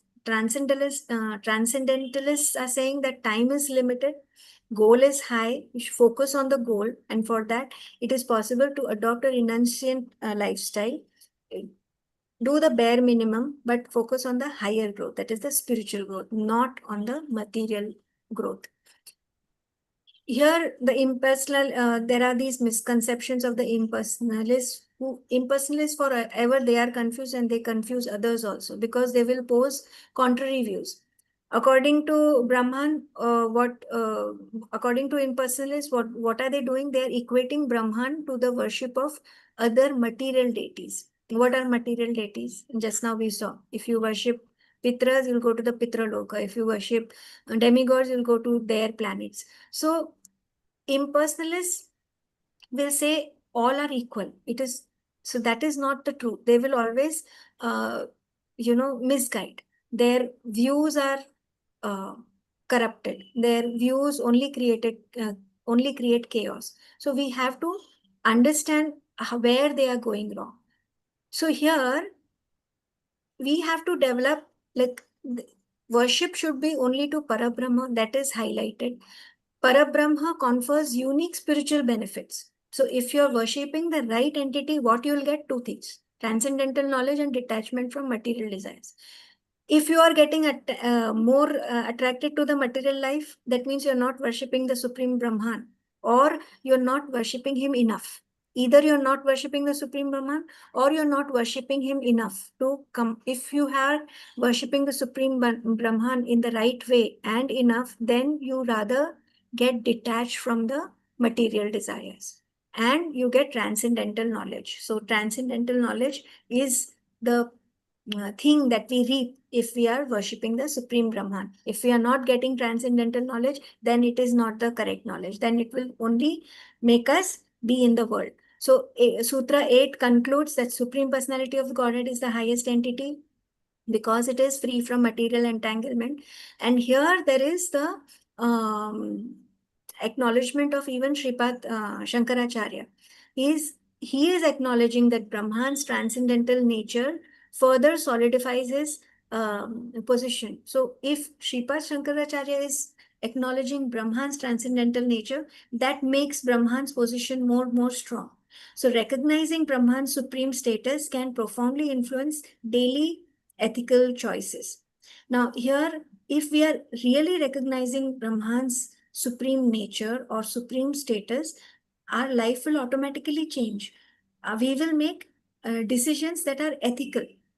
Like how I can explain is in giving the example of Charu Prabhuji. Look, when he came to US, his peers or his relations, they would concentrate on accumulating wealth, material wealth, more houses, more luxury in life. But Prabhuji could have been one of them. He made a decision. So in his case, he was like, whatever is required, and then he devoted his time to preaching and accumulating spiritual knowledge through learning the Shastras as per our acharyas, bona fide teachers. So this is called ethical decision making. Whatever is required is to be done, and then you devote your life, or you devote your time for a higher calling, for a spiritual growth. So this Sutra 8 underscores that Brahman alone stands above material nature, free from its limitations. Sutra urges unwavering devotion as an exclusive path to liberation, while emphasizing that misconceptions and materialistic or impersonal views detract from original goals. So we have to be very careful by these impersonal views. We will not come to know how we get entangled by their theories. So it is better not to listen to them only. Sharad Prabhuji always says YouTube is full of these kind of views of impersonalists. So we should not listen to that. So here the conclusion is Brahman is the supreme aim, and one should focus, one should cultivate unalloyed devotional to this Brahman only. Then we come to further to Sutra 9. Now Sutra 9 further goes one step ahead. He says, Swapyat. Swapyat means Supreme Brahman is not bound by material nature as he merges into himself. So it is giving a proof why it is not bound by material nature, because he when he will merge back into himself. So he is complete. He is uh, like there is no higher. Like if you are lower, then you merge in something external. But Brahman is merging into himself. That means there is nobody higher, or there is nothing other than him. Okay. So Brahman, Supreme Brahman, is merging into himself, contrast to other beings which are bound by material nature. So this is the understanding of this particular sutra. Let us see the themes. It is first distinguishing, it is first making us understand the nature of Brahman. So first we learn that he is transcendental. Now, how do I understand that he is transcendental? Because there are so many manifestations of Brahman that I would not be able to understand Brahman. What are his manifestations? He is aprakata, he is prakata. He is there, he is not there, but he is everywhere. But at the same time, he doesn't get affected by the material nature. So it is not possible to understand him, to comprehend him, because he is prakata, amprakata. So his manifestation is prakata form, his unmanifestation is manifestation is prakata, like he comes into form, and when he is in the unmanifested form, he is aprakata. So how do I understand that aprakata form is when he is the original creator, he is creating, and his prakata form is his own creation. So his creation is his prakata form. So this distinction emphasizes the duality of existence while maintaining the unity. Fine, the creator has created the creation, but duality is there, that we have to understand what is the creator and what is his creation. But at the same time, the creation is his only. So we kind of connect his creation to the Lord. So his creation is his only. So it is again getting connected. We are uniting, it is unified. There's a connection to it. And then the second point is of self-merging. If a Jivatma on death, what happens? Transformation happens. His form is altered. Like if he's burnt, he gets into ashes. Body gets decomposed. And the Jivatma merges into an external entity. But this is not in case of Brahman. He merges into his own self. So this is the nature of Brahman. Then scriptures are giving references. Brihad, Aranyaka Upanishad and Isha Upanishad. They have quotes saying that Brahman is complete and perfect. One verse that we recite from the childhood is Purnamada Purnamidam Purnartha Purnam Gacchate Purnasya Purnamadaya. So Brahman is complete. Whatever is coming from him, that is also complete. But in what context? In context with the relation of Brahman. Like if you see, like Jivatma is a part and parcel of Brahman in terms of quality. We have that qualitative similarity, but we cannot be Brahman. So there the impersonalists are misguiding us. The Advaitwadis are misguiding us. So Brahman is perfect, and everything that is coming from Brahman, that is also perfect. That is also absolute reality. Then the second point is absence of Sagun Brahman. They are saying nowhere in the scriptures you will find this term Saguna Brahman. There is only Nirgun Brahman that is mentioned in the Vedas. Nowhere they will say Sagun Brahman. Because when you say Sagun Brahman, then it means, as we all discuss, that you will associate it with the material qualities. So hence they have not mentioned this term Saguna in the Vedas. So they are suggesting that this particular term is a fabrication rather than the doctrine. It's not the actual doctrine. It is created. This term is created. So how do we see Brahman? It's complete because he is complete. His emanations are complete. He is like his aprakata form is complete, and when he comes in, like when he shows his form, that is also complete and perfect. So Krishna's whole, like because Krishna is perfect, whatever is emanating from Krishna, his loka, his people, his surrounding, everything is perfect. No? So because he is transcendental, his creation is also transcendental. So in that context, so both forms of Brahman, that is Prakata, Prakata, are presented as perfect. This implies that even the material manifestation maintain a degree of completeness drawn from their origin. So there is a degree of, we are also complete in some degree, but we are not complete throughout. Why we are complete? Because we have some connection with the divine. Otherwise, we are not. So the notion of perfection in these forms underlines the seamless connection and unity within the different aspects of Brahman. So the aspects are different, but these are all connected to Brahman. And it is not just perfect or complete, it is also eternal. It is going to be there forever. So why they are advising not to get attached to the material nature? Because it will only, finally it will bring unhappiness. Finally it will bring sorrow. But when you are, because it will go up, because it is temporary, it will go away. Hence it will bring sorrow. But if it is there forever, even if material world was there forever, they wouldn't have advised us to not get entangled into the material world. Because it is temporary and it will bring sorrow for our own good, they are saying that, if you want to experience Satchitananda, then you associate yourself to something that is eternal. And what is eternal? That is Brahman. That nothing changes in Brahman. Creation is happening, maintenance happening, destruction is happening. Brahman is untouched. So how do I understand this? Ocean. So if I take a bucket of water from the ocean, does the ocean get affected? No. But when I take that bucket away from the ocean, and then what will happen to the water? It can get evaporated. If it gets spilled, it will be absorbed by the earth. So many changes can happen.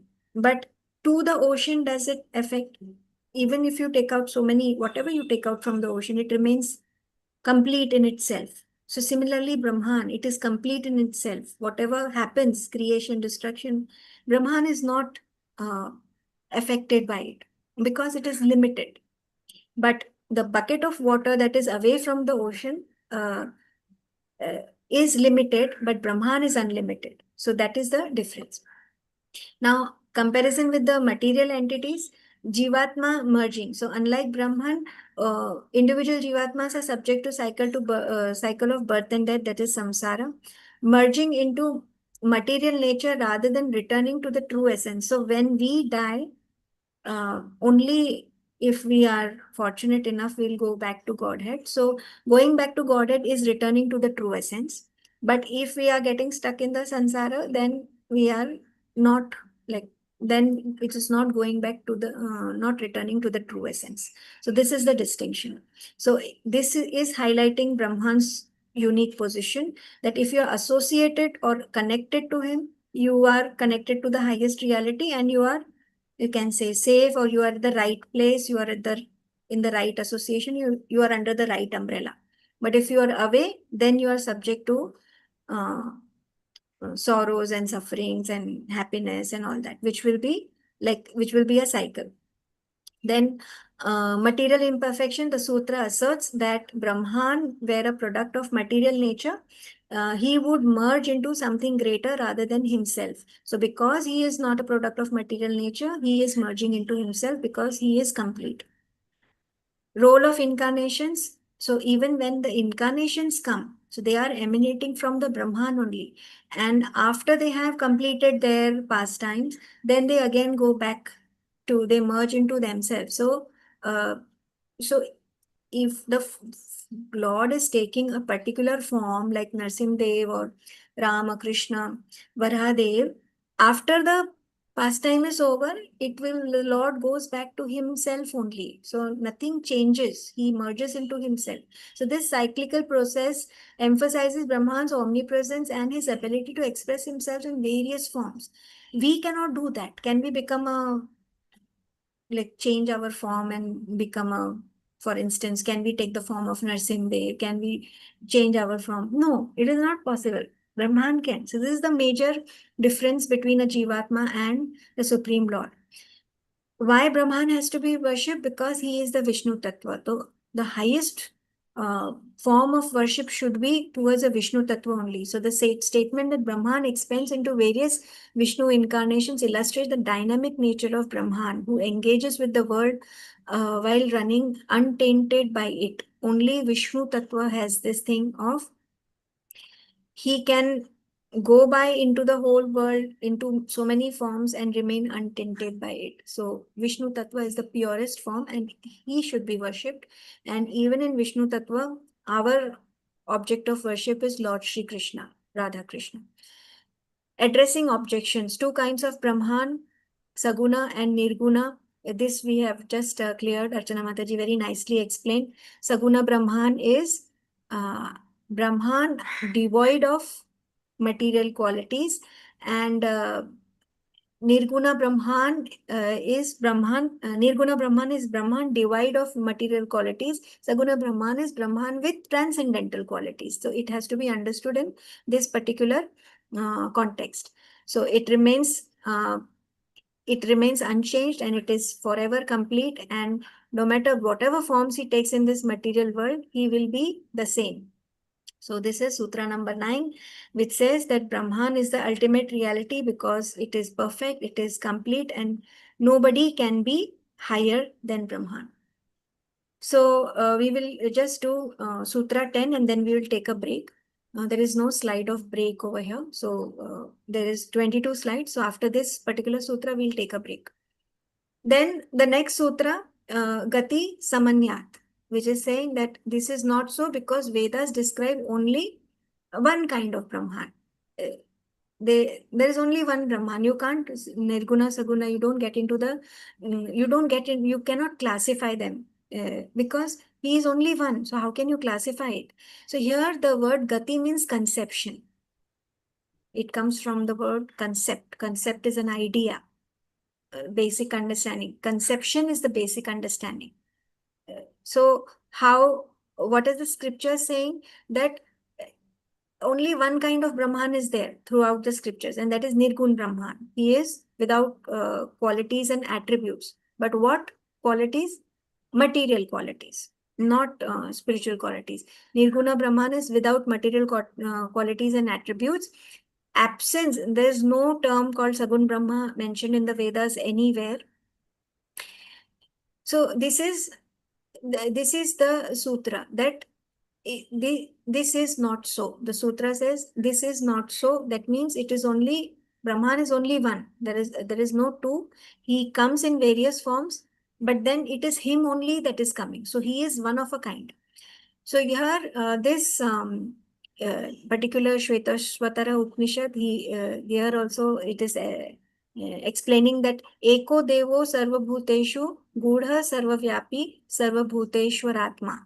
The one divine who is hidden in all beings, all pervading, and the inner self of all creations. So he is one only. In all the beings also he is there. And he is all pervading. All this is his creation only. And inside his creation, in each and every atom, he is only there. Hence, they are advising in everything you see Brahman, in everybody you see Lord. Because if you actually see Lord in everything, you will not have these vices of envy or ahankar will not come only because everywhere he is only there. Inside me also he is there. So there are no two. Duality does not arise only. So this verse powerfully communicates the unity and all-pervading nature of Brahman, reinforcing the argument against dualistic interpretations of interpretations and anchoring the thematic focus of Nirgun. So don't get into this thing of Nirguna Brahman, Sagun Brahman. It is one only. Don't get into that, they are saying. So this term Gati is conception, that means understanding. This establishes a framework for discussing how Brahman is perceived throughout the Vedic literature. How he is perceived? That he is the only one. There is no other than him. It suggests that the way we conceptualize Brahman is crucial to understanding its true nature. So in what context we have to understand, in what light we have to understand Brahman, that is crucial, because we should understand him in his true nature, and that is not possible without the guidance of a bona fide guru. So what is the understanding of Brahman? How do the Guru Sadhu Shastra, they explain Brahman. He is omniscient, he is omnipotent, or infinite. He is a source of infinite knowledge. He is all powerful. He is the supreme authority. Then he is complete and perfect.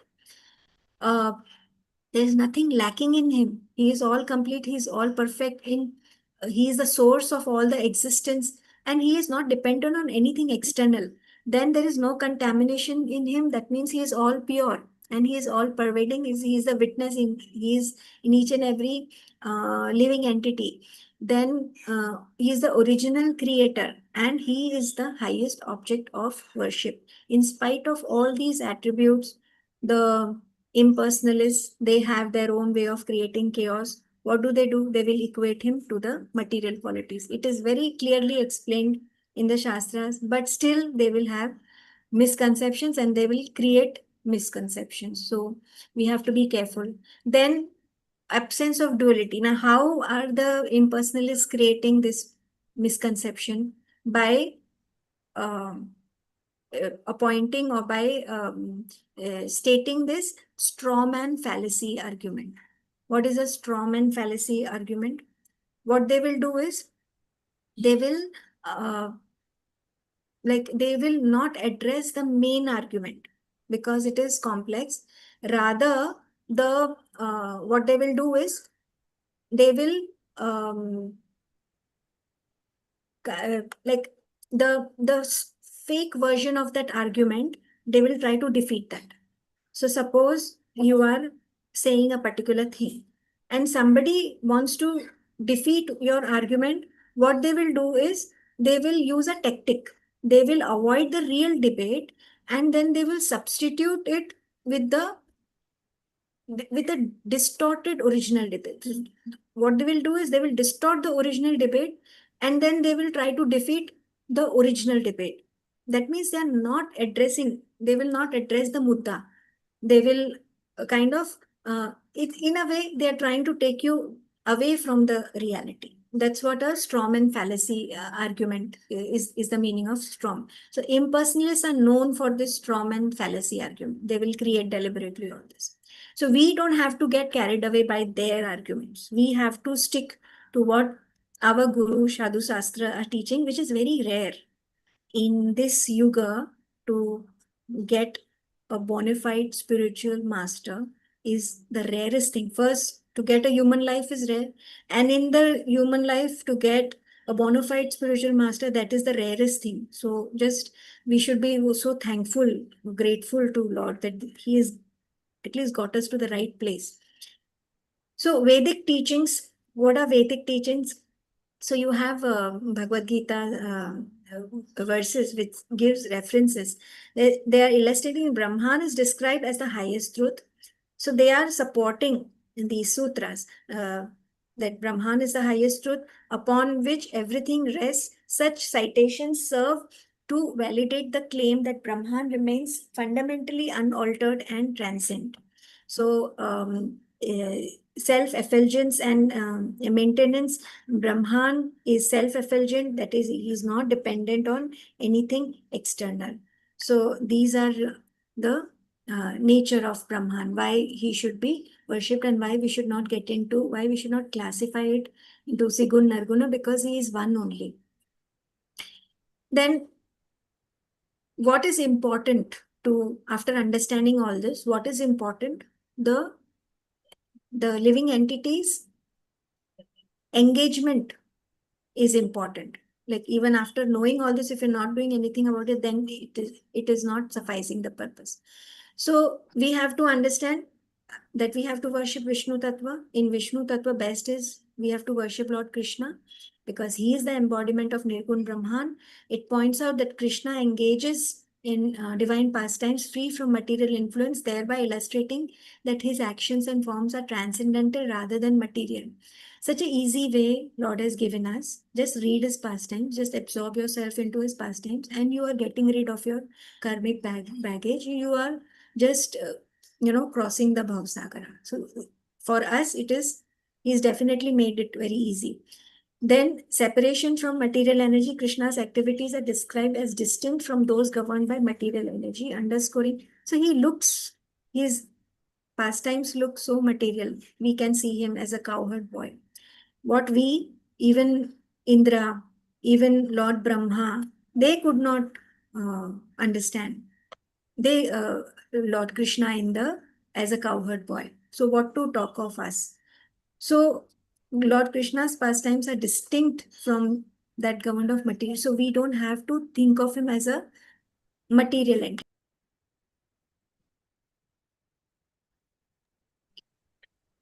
So his nature is divine, and we have to learn about him as a divine being. Then Vyasadeva is, so here Vyasadeva is clarifying. We just saw that he is the authority. And in the next sutra, Vyasadeva is further clarified.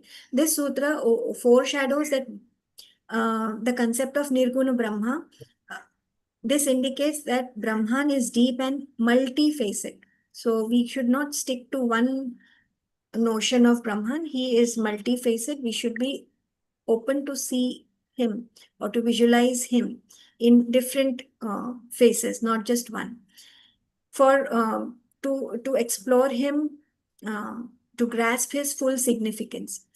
So don't get stuck up with the idea of Nirgun Sagan. So here also we have this, even in what to say of these verses in our Gajendra Moksha, you have these verses which are giving the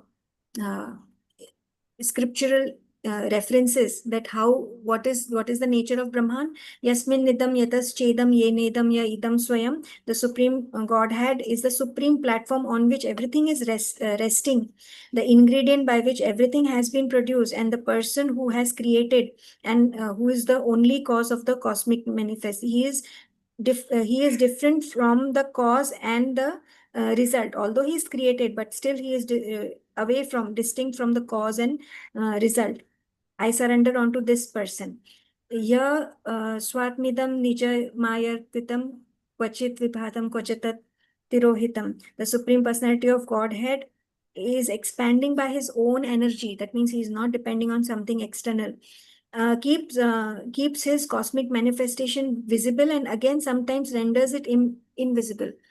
So he is the creator. He will show his manifestation, then again make it invisible. So he is the both supreme cause and the supreme result at the same time. He is the observer and the witness of all the circumstances. Then Kalena Panchatvam Iteshu Kritnasho, in due course of time, when all the causative and effective manifestation of the universe, all the directors or the maintainers of the planets are inherited, there is a situation of dense darkness. Above this darkness, there is the Supreme Personality of Godhead. So this is mentioned in Gajendra Moksha so nicely about the position of the Supreme Brahman. So with this sutra, we'll take a break, and then after the break, we'll continue with Sutra 11. Okay, so we'll just take a break so that we can quickly absorb these 4 sutras. One last sutra is left, and then we will conclude. I think I'm on time. Prabhuji, is it okay if I finish by 8:40? Yes, no problem. Because these are another 10 more slides are there, so Yes. it will go on. I'm just going away for a while. Okay. Mother, take break. You need a break now. You are speaking such a long time. Please take a break. Thank you, Prabhuji.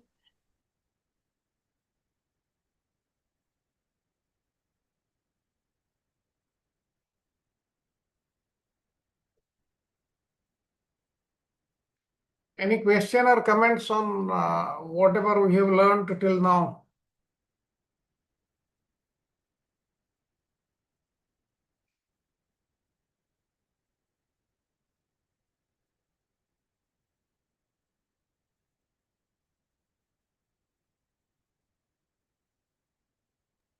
हरे कृष्ण प्रभु जी, दंडवत प्रणाम। धन्यवाद प्रणाम माता जी। प्रभु जी, हम जो इतने सालों से जो अलग अलग सब पढ़ रहे हैं, अभी हम स्टेप बाय स्टेप जा रहे हैं। सो बहुत ही अच्छा लग रहा है, क्योंकि थोड़ा थोड़ा हमें मालूम है कि अभी ये है, अभी मगर जो स्टेप बाय स्टेप जा रहे हैं, रियली वेरी नाइस। जो स्टेप बाय स्टेप सूत्र दिया गया है, is very wonderful. Yes, yes, they're all integrating everything, all the knowledge is getting integrated.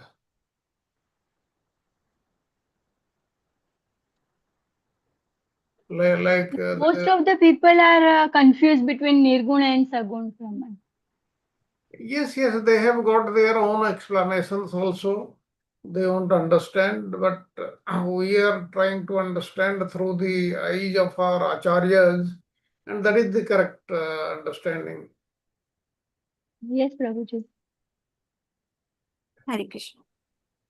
Thank you, Prabhuji. So I'd like to start because there are more 10 slides.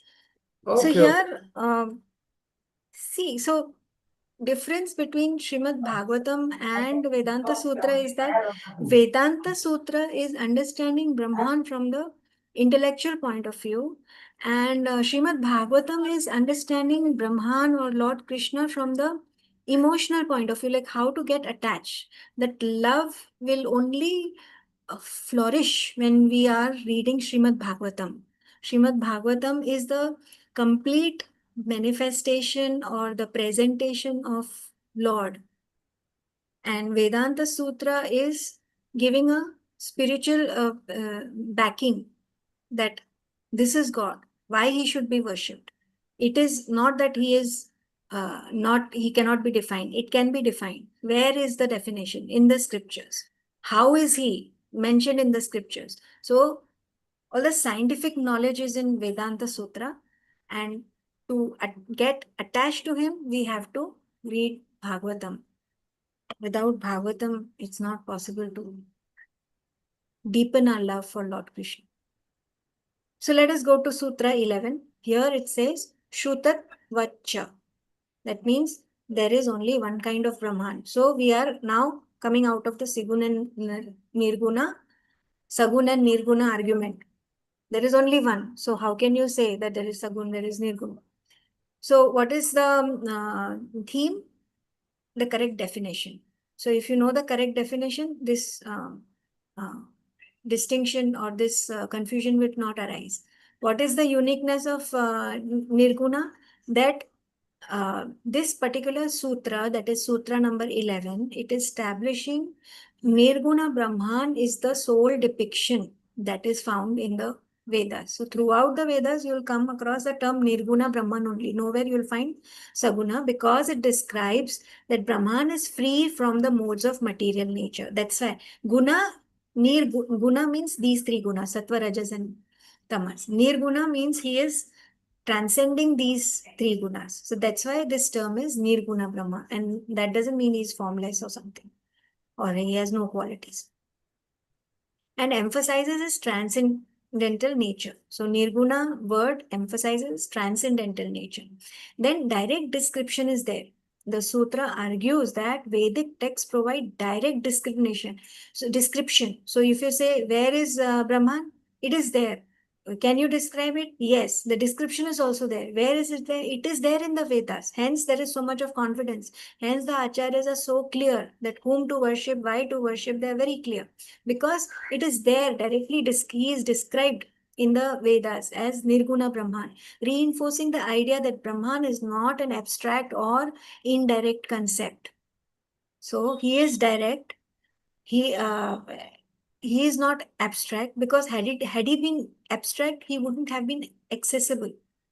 He would have been beyond the approach. So Brahman is direct. Brahman is, so this relationship, unless the relationship is established, you will feel he is abstract, he is indirect, he is not listening, he is somewhere away. All these notions will come. So, but when you have the correct understanding, you know he is direct, he is personal, he can be approached, we can establish a loving relationship towards him. We can always be in the state of bliss by associating with him. We can transcend the material world if we get connected to him. So our goal is this clear. Then scriptures are citing, so what Rigved is giving references, it's saying, just as those with ordinary vision see the sun rays in the sky, so the wise and learned devotees always see the supreme abode of Lord Krishna. So it is seeing. Like if you don't see, you won't be able to understand. But the learned and the wise, what do they see? They will see the supreme abode of Lord Vishnu, because those highly praiseworthy and spiritually awakened brahmanas can see that abode. They can also reveal it to others. So that's the reason true pure devotees of Lord have so much of importance, because they are the ones who are showing us the way. They are seeing this abode and they are showing this abode to others also. They are guiding others also to come on the path. So Rigved is giving this reference. Then Shvetashvatara Upanishad says, personality of Brahman manifests himself as all-pervading, super-conscious living entity, the witness present in the hearts of all living entities. So he is not a conscious living entity. I am a conscious living entity, you are a conscious living entity. What is Brahman? Brahman is a super-conscious living entity. Why? Because I and you cannot be present in everybody's heart, or we cannot witness the thoughts and the emotions of others, but Brahman can witness everything, the each and every emotion of every living entity. So that's huge, how huge he is. He witnesses all activities of all the living entities, and he is the supreme living force, and he is transcendental to all material qualities. So the Upanishadic verse emphasizes Brahman's omnipresence and intimate connection with all living beings. So because he is omnipresence, he can be everywhere. That's how he has an intimate connection with all the living beings. And then in case of devotees, the connection is more because the devotee himself is wanting to connect with him. Others who have shown the back for them, they will not believe in Brahman because they are away from him. They don't have a connection with him. So Bhagavatam is saying, it's a prayer, my dear Lord, your Lordship alone is the cause and effect. Therefore, although you appear to be two, you are absolute one. There is no difference between the gold and the golden ornament, or the gold in the mine. There is no qualitative difference between the cause and the effect of the cosmic manifestation. Both of them are the same. Only because of ignorance of the people concoct these differences and dualities. Everything, the main ingredient is the Supreme Personality of Godhead. Because of our ignorance, we see the dualities. You are free from material contamination. So in order that we should also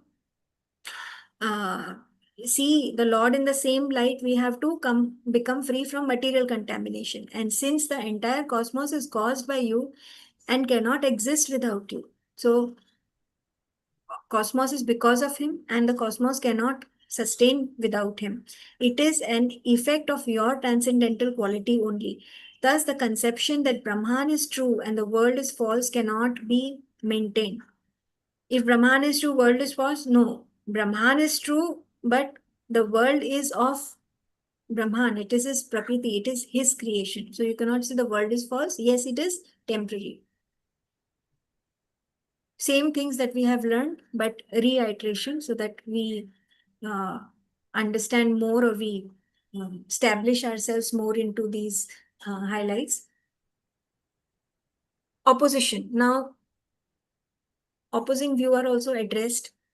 Brahman can be understood only indirectly. This is one notion, that indirectly only one can understand Brahman, because he cannot be comprehended through hints in the Vedas. So it asserts that if Vedic scriptures lack the power of Brahman, describing Brahman directly, then they are futile. So Vedic scriptures are describing him completely. If you say that, by reading Vedas or by reading Shastras, one can only describe Brahman indirectly, then Vedas are of no use. So this is this is an opposition to this particular understanding, which is incorrect. Then clarification of Brahman. The sutra clarifies that Brahman is described as Nirguna. It does not imply that he lacks qualities. He is not devoid of qualities. He is just that he is above from the Sattva, Rajas and Tamoguna. So that's why the Nirguna in that context, not that he doesn't have qualities. Then rebuttal of objections, so many objections, and how the scriptures refute it.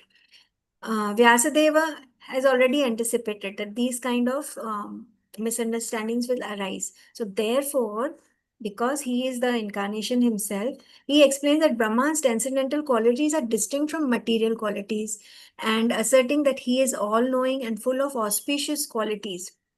So we have to know that yes, he has qualities, but his qualities are auspicious. So his qualities are not related to material qualities, but yes, definitely he has qualities, and he is untouched by the material modes. So Vyasadeva has already explained this. Then support, this thing has got support from the Smriti text also. So there, as per the Smriti text, the personality of Brahman who possesses numberless transcendental qualities is eternally free from the touch of the three gunas of Prakriti. So very clearly, the Smriti Shastras are mentioning that the Brahman is free from the gunas of the Prakriti, that is goodness, passion, and ignorance. The personality of Brahman possesses all auspicious qualities, and these verses confirm Brahman's possession of numerous transcendental qualities. So we should think of him that he is the possessor of all the transcendental qualities which are free from material contamination. This is how we have to understand. Then another objection is that literal interpretation of the word nirguna. So they are again interpretation, how they are interpreting it, having only transcendental qualities is wrong. So what is the defense? Does this description of Brahman that he has no qualities help in positively understanding? Like if it is, when you say Brahman has no qualities, can we understand him positively? No. So that means if we cannot understand him positively, that means what? All this time that is being invested into studying the scriptures and all this is a waste of time. All this energy, all the knowledge that the pure devotees or the saints have, the wise people have, all this is of waste. But if you say yes, then you admit that Vedas has the power of describing Brahman. So we have to understand Brahman in the right way. If we are saying that Brahman has no qualities, that means we are not understanding him. Okay? If we are not understanding, that means Vedas fail to describe Brahman. And if yes, then Vedas have the power to describe Brahman. So that is the objection that is cleared in this way. The defense is given. Then power of Vedic literature, Shastras has the power to first and foremost and the most important to describe Brahman, which no other entity has. Only Shastras has the ability to describe Brahman because they are coming from the source. They are a Purusha. That's why they have this ability of describing Brahman.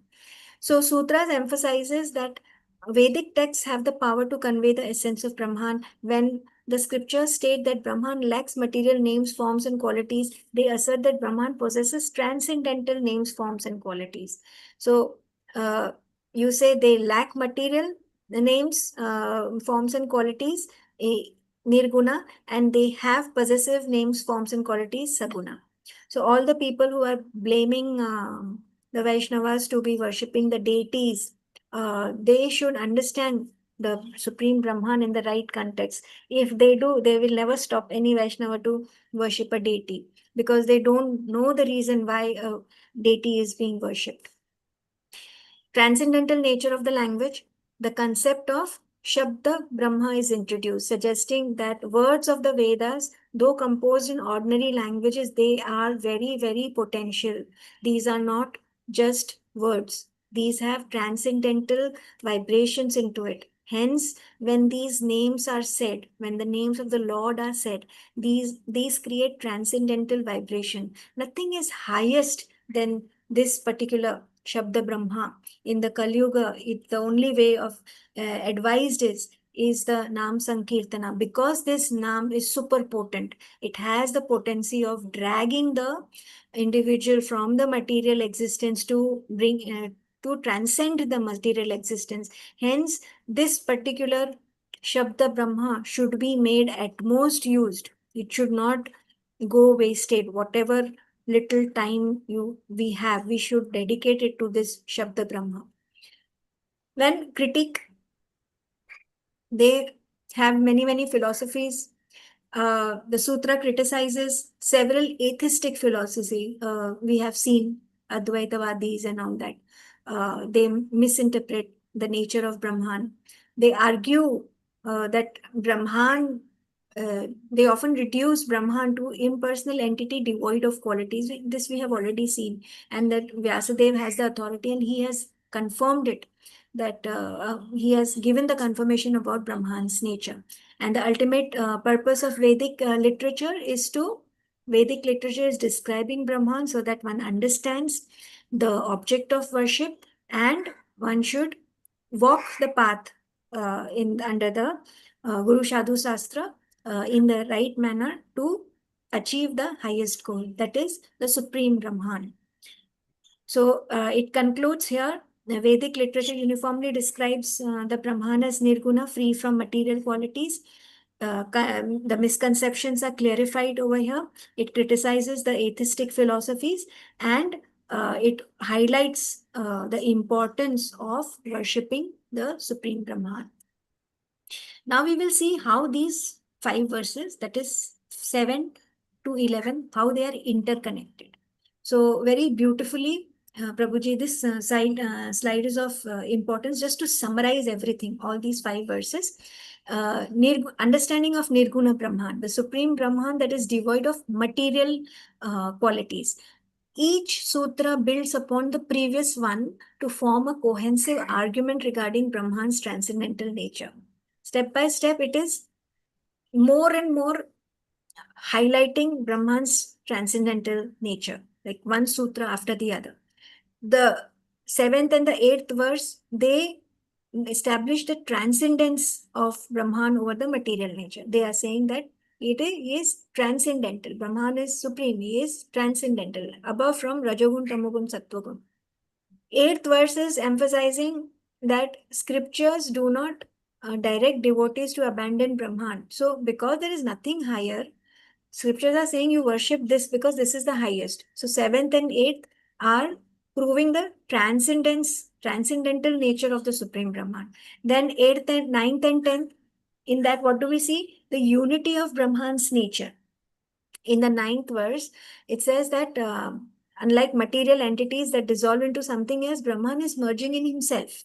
So that means he is not dependent on anything external, wherein the living entity he is dependent on something external, because on death he merges into an external entity, but Brahman merges into himself. So why? Because this establishes the unity of Brahman's nature.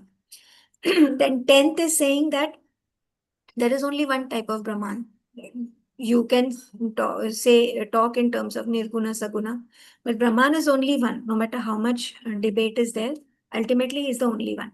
Then 11th verse, last one, we get the scriptural authority and interpretation. It reinforces that Vedic literatures directly describe Nirguna Brahman. It addresses common misconceptions that Brahman's qualities are transcendental. So throughout these sutras, the reliability and power of Vedic scriptures in describing Brahman are recurring themes. So we have to rely only Vedas has the potency and the power to describe Brahman, nothing else. And culminating in the argument that all descriptions of Brahman ultimately aim to his true nature. So there is only one Brahman. You don't distinguish Brahman. Then we have to reject all the atheistic philosophies which are misinterpreting the nature of Brahman. They say that Brahman has material qualities, and that it has it has an impersonal force and all that. So this has to be rejected outrightly. Then the critic clarifies and solidifies the understanding of Brahman as personal, transcendental entity free from the limitations of material existence. At the end of all this whole lesson, I just have to remember this one sentence of as the culmination of all the understanding of these 5 sutras is that Brahman is personal, transcendental entity free from the limitations of material existence. That's it. The whole lecture is summarized in this one sentence. And what is the path to liberation? Understanding that devotion has to be given to this Nirgun Brahman, which is above from the modes of the material nature, which is transcendental. And unless and until you are devoted or worshipping this supreme Brahman, one will not attain liberation. Till that time, one will be stuck in the cycle of samsara. So the conclusion is Nirgun Brahman is singular transcendental reality. You should not consider it dualistic in any way, because he is the only one. The Vedas are affirming that, they are confirming that, they are reassuring that, they are describing the true nature of Brahman. And without the worship to this Brahman or devotion to this supreme Brahman, spiritual liberation is not possible. So this is the whole understanding of the 5 sutras. And very quickly, I just have 3 more minutes. Very quickly, we will summarize Chaitanya Chandradas' understanding. You have to understand the transcendental nature of the Brahman. We have to, whatever you worship, you become that. So this particular Bhagavad Gita verse helps in understanding that. Then Sutra 8, Chaitanya Chandradas is saying that there is nothing higher. So there is no way that one could worship. There is no way that one should abandon the devotion to something else, because Brahman is only the highest. Then merging, because he is transcendental, because he is complete, he is merging into his own self, like he goes back to himself. But this is not the case of a living entity, because he is entrapped in the material bondage. So he will merge into some other entity. So this is 1.9. And 10th is uniformity of the Vedic descriptions. The scriptures are describing Brahman as one transcendental Brahman. There is no duality in him. And the denial of material qualities. Nirguna means that there is no, he is devoid from material qualities. So this is all affirmed and backed by the spiritual references. So we come to a unified understanding that Brahman is transcendental, one entity. He is uniform throughout the scriptures, and there is no duality in him. Understanding of the Brahman cannot be anything that is abstract or that is formless. He has to be understood in the right context, and they are criticizing the Advaitvadis for giving various misconceptions about the Brahman. So this is where we end this particular lesson which consists of this particular Adhikarana, which is Adhikarana number 5, which says that Brahman is knowable by the description of the Vedas, and this is how the Vedas are describing him. From the Sutras 5 to 11, we see this description. Now it is open for discussion, and Sharad Prabhuji is here to help us. And Prabhuji, if I have gone wrong anywhere, please correct me, because this topic was a little difficult for me. So. No, you are totally correct. You have explained so nicely and so clearly that I am very sure everybody has already understood all these sutras 7 to 11. Yes, Prabhuji, very true. Yes, So very wonderful, nicely. so wonderfully explain each and every sutra, Mataji. So nice. Thank Mataji, I have I have connected one sloka also in reference to this Brahman. Kunti Maharani prayers, first sloka. Namaste Purusham Tvadyam Ishwaram Prakrute Param Alaksham Sarvabhutanam Antar Bahir अंदर भी वो है, बाहर भी वो है, सर्वत्र वो है. So wonderful sloka, just now I came into my mind. Yeah. Thank you, I Mataji. always remember you, Mataji, with the recitation of shlokas. My recitation is horrible. Next No, time no, I'll no, tell no. you to No, Mataji. decide. Yes, and my time gets wasted in just pronouncing the words. So No, no, no, next time Mataji. I'll You tell are you doing only to wonderful. recite. No, Mataji. Thank you, Thank you so Mataji. much. Please, Very please. nicely explained every point. Wonderful. Thank you, Thank you, Mataji. Mataji. Very Thank nice, you very much, Mataji. Dandat Thank you Pranam. so much. Wonderful Now explanation. Thank you for the Narsimha prayer. Now you must be realizing that all these sutras, firstly, they are connected and they are unifying all the knowledge which we have learned till now, and much more is awaiting. So, if we understand this, then our knowledge will be almost complete. Hare Yeah. Krishna, mother. So you took so much of the efforts. You tried to articulate these words so nicely. Give example. It's not easy. So many slides are there. And as I'm going through, I'm those 7 to 11, right? So as Prabhuji also mentioned, how they unify one concept. I'm just going through the example you gave. You know, those people, what they do, they leave the main issue. They take something else and then defeat and say that here I can connect the word here. Like if somebody says Brahman and leave there only, don't talk about Sagun and Nirgun. Just take a Brahman. Brahman has all these are the qualities of that. You know, it is a creator from him, everything originate, everything merge into Brahman. All those things are there. If the word is removed, that Nirgun, you know, everything would have been there. These people picked up word Nirgun, so people start adding Sagun, and then they try to defeat that. Yeah, You yeah. know, Sagun, how it can be Sagun? And they defeated the whole purpose. That right? Yeah. But if the word is removed itself, like a Nirgun, you know, somehow, then the controversy won't be there. You know, this Brahman is a Brahman, right? He has all that. Like Yeah. everything attributes are there. The attributes suggest everything, right? So nicely, and I Hence, think how it Prabhuji, yes. Vaishnava philosophy has the only philosophy which kind of embraces all other philosophies. Yes. But they fail to understand our need to worship a deity, and they go on to destroy our devotional places, which is sad because the understanding is not complete. Agreed. How far you should break our head to certain level and leave it there. Why?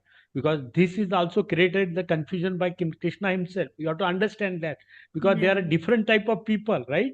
Different Satguna, Rajoguna, Tamoguna, 8.4 million. In that 400,000 are humans. This all are not equal. He wants somebody to keep on engaged here itself and leave them, right? Yeah. Engage. So how far we as a devotees, we should understand this is what is there and should not break our head further beyond that, right? This is how I Yeah. look at it, you know. Yes. But Correct. if Prabhuji one somebody, more point हम connect कर सकते हैं क्योंकि because of this is the Kalyug means disagreement so Yes. Disagreement होने ही वाला है सब फिलोसॉफी में देखिए एक उदाहरण देता हूँ फाइटिंग यस फाइटिंग एक सिंपल उदाहरण है वृषभ देव है ना कलियुगा स्टार्ट होने वाला था 3500 ईयर वृषभ देव कृष्णा का अवतार right Shaktiveksha avatar Rishabh Dev Yes, Prabhu. he is the first Tirthankar of Jainas and Prabhuji mentioned also in one purport because seeing that Kali Yuga is approaching, you know, they picked up Audit form of Rishabh Dev, you know, naked and all those, right? And they said, okay, this is the Kali Yuga. He gave some, Krishna also gave some intelligence to some of the people and they came with the Jainism. Right? Yeah. So totally defeating this one. So this will continue because at the end of that, we have to understand the purpose of the Lord. All the philosophy, all Vedas will be lost in a due course of time, 5,000 years, maybe further, but everything will lost and will become, so somebody can get salvage through the name, salvage. Otherwise, Kali Yuga, Satyuga will come, Treta Yuga will come, Dwapar Yuga, unless until we pick up, hang somewhere ourselves, we will not get either of the yugas. Otherwise, we will be going through one cycle after another. Yes. You know, this is how the Lord has made, and this is how we have to realize that and take understand up to certain level and forget about beyond that. Yeah. Hare Krishna. Thank you, Prabhuji. That was so nice. प्रभुजी अगर disagreement नहीं होता तो हम ये जो perfectly दिया गया है वो नहीं समझ पाते You see, otherwise the Lord would have created only one nation. Yes. He would have Yes, Prabhu. created, he would have created people like in Satya Yuga, all are Ramsas, Yeah. taking the name of the Lord, worshipping Vishnu. Why there are varieties? Yeah. It is because of that, because the Lord also wants varieties in Yeah. his creation. That's why it is taking place. And he is also giving us a chance to decide what is to be done. If we take a right choice, then we will reach the right destination. Otherwise, we'll keep on remaining here as we have remained so far. Yeah, Prabhuji, Prabhu that brings. प्रभु जी, इसके लिए जो श्रद्धा कही गई है, श्रद्धा है तो सब है, नहीं है तो कुछ नहीं है. कुछ नहीं. Yes. Hare Krishna Mataji, Ganesh Pranam. Very, very difficult topic, and I think you walked us through very well. Because some of us will have to also give a session. Can you share how did you prepare for it, Mataji? I'm just curious to know. Prabhuji, I too only went through Charu Prabhuji's Slides. and the original book also. I only for a couple of sutras only I could go through it. Then I was feeling that it is going more. It will get extended and it will transcend the time limit. So just to keep it on time, I tried to see to it that, because in my class there were 5 sutras. Had it been Yes. only one sutra, I could have gone more into the this Chaitanya Chandra Prabhuji's text more. But I did not have the time to get more elaborate more on his writing. But more the main things are covered in Charu Prabhuji's slide. So today I just stuck to Charu Prabhuji's slide. The slides. Yeah. Yes, that's why what Charu Prabhuji had told that day, first we should go through that wisdom library, that material, and then go through the slides, and one should have studied Chaitanya Chandra Das, his explanations, then understanding will be clear. But what is the gist is that all sutras must be understood in very brief. The essence should be understood. One may not remember which Upanishad, which verse, Bhagavad Gita, which verse, and all that. But the basics should be remembered. Then the understanding will be all right. Yeah. Yes. Yes. Yes. So Wisdom Library with C.C. Das book, right? Yes. No. Wisdom no, Library is the that's original Vedanta Sutra book. That's the original. And Chaitanya Charan Das books is like for clear understanding. Prabhuji said that he could make these slides because of the clear understanding that is there in his book. So for understanding, you can refer to him because he has explained it in a very simplified and nice manner. So one short thing to share, I don't know if it help all of you. I downloaded Adobe Acrobat audio reader, right? Not Adobe Acrobat, that's the software audio reader. So this CC Das book, I download the PDF and then I put it in the reader, and then that reader goes on reading. So then I go on this thing. I think that's a bit faster for Yes, us because Yes, Prabhuji. So because that is like otherwise, even when we are working, we can listen to it. exactly, Mataji. Otherwise, it is very difficult to reach so big for us because not a huge appetite like Chalpa, because he can read volumes. For us, so we can go through Mataji, one major difference wisdom library में जो भी evidence दिया है सब उपनिषदों का, वो जो श्लोका दिया है वो संस्कृत में दिया है, वो बहुत ही अच्छा लगता है. और सीसी दास की बुक में जो है वो श्लोका इंग्लिश में, संस्कृत इंग्लिश में दिया है. तो for me it is very easy to read wisdom library book, क्योंकि उसमें बहुत सारा जो भी एग्जांपल्स है, श्लोकास है, वो सब संस्कृत में है. So it is really wonderful book. That you are talking about Wisdom Library, Mataji? Yes, in the Prabhuji. Wisdom Library, she is saying that the shloka is mentioned in the Sanskrit, yes. the way Sanskrit is written, like using the Hindi dialect. I'm But very here found to, I'm easily Wisdom read Sanskrit. Wisdom Library is actually Kushakrita Prabhu's translation. Yes. Yes, Prabhuji. Yes, Mataji. So total we have 3 sources. Rutakra Prabhu Wisdom Library 1 and CC Das physical book. Sorry, that online book. Yeah, Okay. online Or book. PDF. And then PPTs. These are the 3 we Yes. have to refer for every sloka. Yes.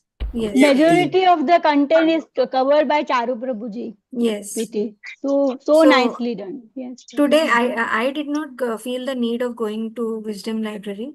I could only refer only CC Das and Charu Prabhuji's. I didn't even have time to get into that. Very I'm nicely not done, Samta Madaji. Excellent presentation. Madhaj, you gave me the foundation today. Thanks for your recap. So I could go faster. Yesterday I was thinking how I will cover this, but yeah, half of the main things you covered, so I could run ahead. I didn't cover. It was what Sarat Prabhuji had done that day. I just have to ask questions. I mean, the foundation you laid it, and then I could go ahead. And another challenge is large number of slides. Slides, yeah. That's why we have to, one who is taking the class should discriminate which portion to tell. If a thing has been explained, then toward the end you may leave certain portions of the slide. Prabhu ji, one point I want to mention कि चारू प्रभु जी के जितने भी slide है और हम उसमें से अच्छे से पढ़ते हैं तो we can relate more. Yes. Instead of हम अपना कुछ बोल देते हैं तो वो हम रिलेट नहीं कर पाते प्रभु जी. मैं I have observed this thing. Yes. That is. अगर चारू प्रभु जी की जो भी स्लाइड में हम अच्छे से तो हम क्योंकि हम भी साथ में पढ़ते हैं ना साथ में तो हम we can relate easily. मगर दूसरा मतलब अदर वे अराउंड अदर वाक्य कोई भी बोल देता तो हम समझ नहीं पाते इतना. Yes. And the main thing is it is impossible to present a class without the PPT. It's just impossible. Can't think because we can go in one perception, one direction, one understanding. But Yes, here there is a channel to follow. Like this is how you have to go about it. Yes, they are very, very useful. There is no doubt about it. So just I'll give a very brief of what is to happen next. Then we'll conclude with the Nrsimha prayers. Next weekend onwards, as I have told you, till end of May, almost end of May, about 90% of the classes I'll be taking. And Govind Bhasya lesson 6 I'll be taking next weekend, Sunday, and others have been distributed. And let us see if Charu Prabhuji becomes all right by in next 18 days so that he can take lesson 173, that is the Vikshu Gita, or otherwise we'll see. And we'll now conclude the today's class with the Nrsimha prayers. Prabhu ji haemoglobin की कमी है तो वो blood चढ़ाना पड़ेगा ऐसा होगा क्या होगा प्रभु जी कि मेडिसिन के द्वारा? Yes, that was being done. It would have been completed or it must be going on by now. We'll get further feedback later on during the day. Okay, Prabhu. I'll keep you informed once I get the information from him. Yes, Prabhuji. And all of us pray for his early recovery so that he can complete the task at hand. See, the hospitals in USA or these countries are very well. They really don't leave anything for chance. They really go through all tests are done. I think he's in safe hand, as you say. That is the best that can happen, right? It's not somebody will make a mistake or something will happen. So whatever the best treatment available, best analysis available is available there. I think it's a question now how he responds and how it goes, right? I really don't know. I don't know much of the medical aspect. So hemoglobin less means what? It just feels tired, exhausted. That's what I understand. Yes, that is exactly what is happening. He is having low blood pressure, and because of that, and low blood count. So because of that, they are giving him blood transfusion. Correct. Because of it, प्रमाता जी blood brain में blood नहीं पहुंच पाता होगा ना because of lack of blood. हाँ तो That's blood the lack है ना, तो अभी ब्लड दे रहे हैं उनको, हाँ हाँ अभी दे रहे हैं ब्लड, तो ब्लड देंगे तो ठीक हो जाएंगे। राधा विनोद प्रभु जी, ललिता माता जी कैसे है अभी? Any news from her? No, I'm in touch with her. She's back in Toronto last 2 months, and she's partly working also. But I think recovery is little away. She will need more time. They are refusing to accept her in that Canadian medical system because she went out and did surgery, and these people don't, get involved. So she's struggling. I think it will take some time, but she's okay. That's what I understand now. Last couple of days thank back, you I had Prabhu an ji, update. Yeah, okay. Thank you Prabhu ji. Yeah. Prabhuji, some surgery has been done to She Lalita went to Mata. India. She went to India. She had not one, two, three, many surgeries. So they did lot of stuff, and she is back in Toronto. And the medical structure there, right? They say since you went out, they won't interact immediately. Now, what will happen as and when the symptoms will come, they will try to treat that much. So, had she been undergone a surgery in Toronto itself, different situation. So, be Yes, careful. You are also there. Be careful once you go out of the system. Their response is slow. They won't take a risk into that, and that's yes, what is Prabhu. happening. Yes. Yeah. From Okay, medical point of view, yes.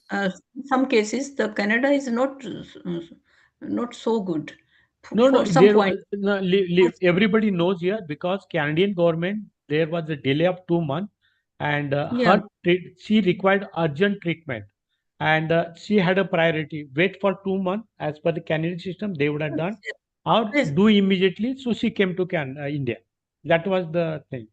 always they take waiting time, two Yes, months, three waiting time. months. Yes, yes, yes. So let's pray for Lalita Priya Mataji Let's and pray. Charu Yes, Prabhuji. let's keep her also in our prayer. Yes, yes, yes. Let us pray for yes her. Prabhu ji, yes. I think today it's Dipti Mataji's turn to do May I nursing do prayers. Narsingha Okay. prayer? Yeah, Dipti Mataji. Prabhuji, may I do the Narsingha prayer? Yes, yes, yes. Namaste Narasimhaya, Namaste Narasimhaya, Pralada Lada Daine, Pralada Lada Daine, Hiranyakasipu Bhakya, Silatankarana Thalai, Ito nasinga, parato nasinga, ito nasinga, parato nasinga, yato yato yami tato nasinga, vai nasinga, hridai nasinga, vai nasinga, hridai nasinga, narasingamadi Saranam prapate तब कर कमल भरी नाकाम अद्भुत शृंगम ललिता हिरण्यकश्यपु तनुभृङ्गम् केशवधृत हरिरूप जय जगदीश हरे जय जगदीश हरे जय जगदीश हरे जय नरसिंहदेव जय नरसिंहदेव नरसिंहदेव जय नरसिंहदेव जय प्रहलाद महाराज जय प्रहलाद महाराज प्रहलाद महाराज जय प्रहलाद महाराज जय जय प्रभुपाद प्रभुपाद प्रभुपाद जय जय गुरुदेव गुरुदेव गुरुदेव जय श्री लक्ष्मण सिंह भगवान की जय। जय श्री प्रहलाद महाराज की जय। जय श्री प्रभुपाद की जय। जय श्री चारु प्रभु जी की जय। जय श्री शरद प्रभु जी की जय। जय श्री ऑल डिवोटीज की जय। हरे कृष्णा हरे Krishna Krishna Hare Krishna Krishna. Hare Hare Krishna, dear Ram devotees. Ram Ram Hare Hare. Thank you, There is dear. a message from Charu Prabhu just now. He's saying that they just started blood transfusion, but that is just treating temporarily the too low hemoglobin count. The main thing they are worried about is preventing another heart attack because of the stress, and it is already too weak to adequately pump the blood to the brain. In any case, I am in good hands. Whatever Krishna decides, I am okay with it. I am totally at peace with myself, well composed and chanting continuously. Tomorrow they will run a battery test of to find the cause. Hare Krishna. That Hare is Krishna. Prabhu's Hare message. Okay, Mataji. This is the latest Hare message Krishna. from him. Thank you for sharing. Thank you for Thanks. sharing. Hare Krishna. That is the Hare latest message. Thank you, Prabhu. Hare Thank you, Krishna. everybody. Then we close down for today. We keep on chanting for Charu Prabhuji throughout the week. And I'll intimate you when we receive some information from him. Thank you very much. Hare Krishna. Okay, Prabhuji, Dandat Pranam to all Thank you, devotees. Mataji. Thank you, Thank you, Prabhuji. Santa Mataji.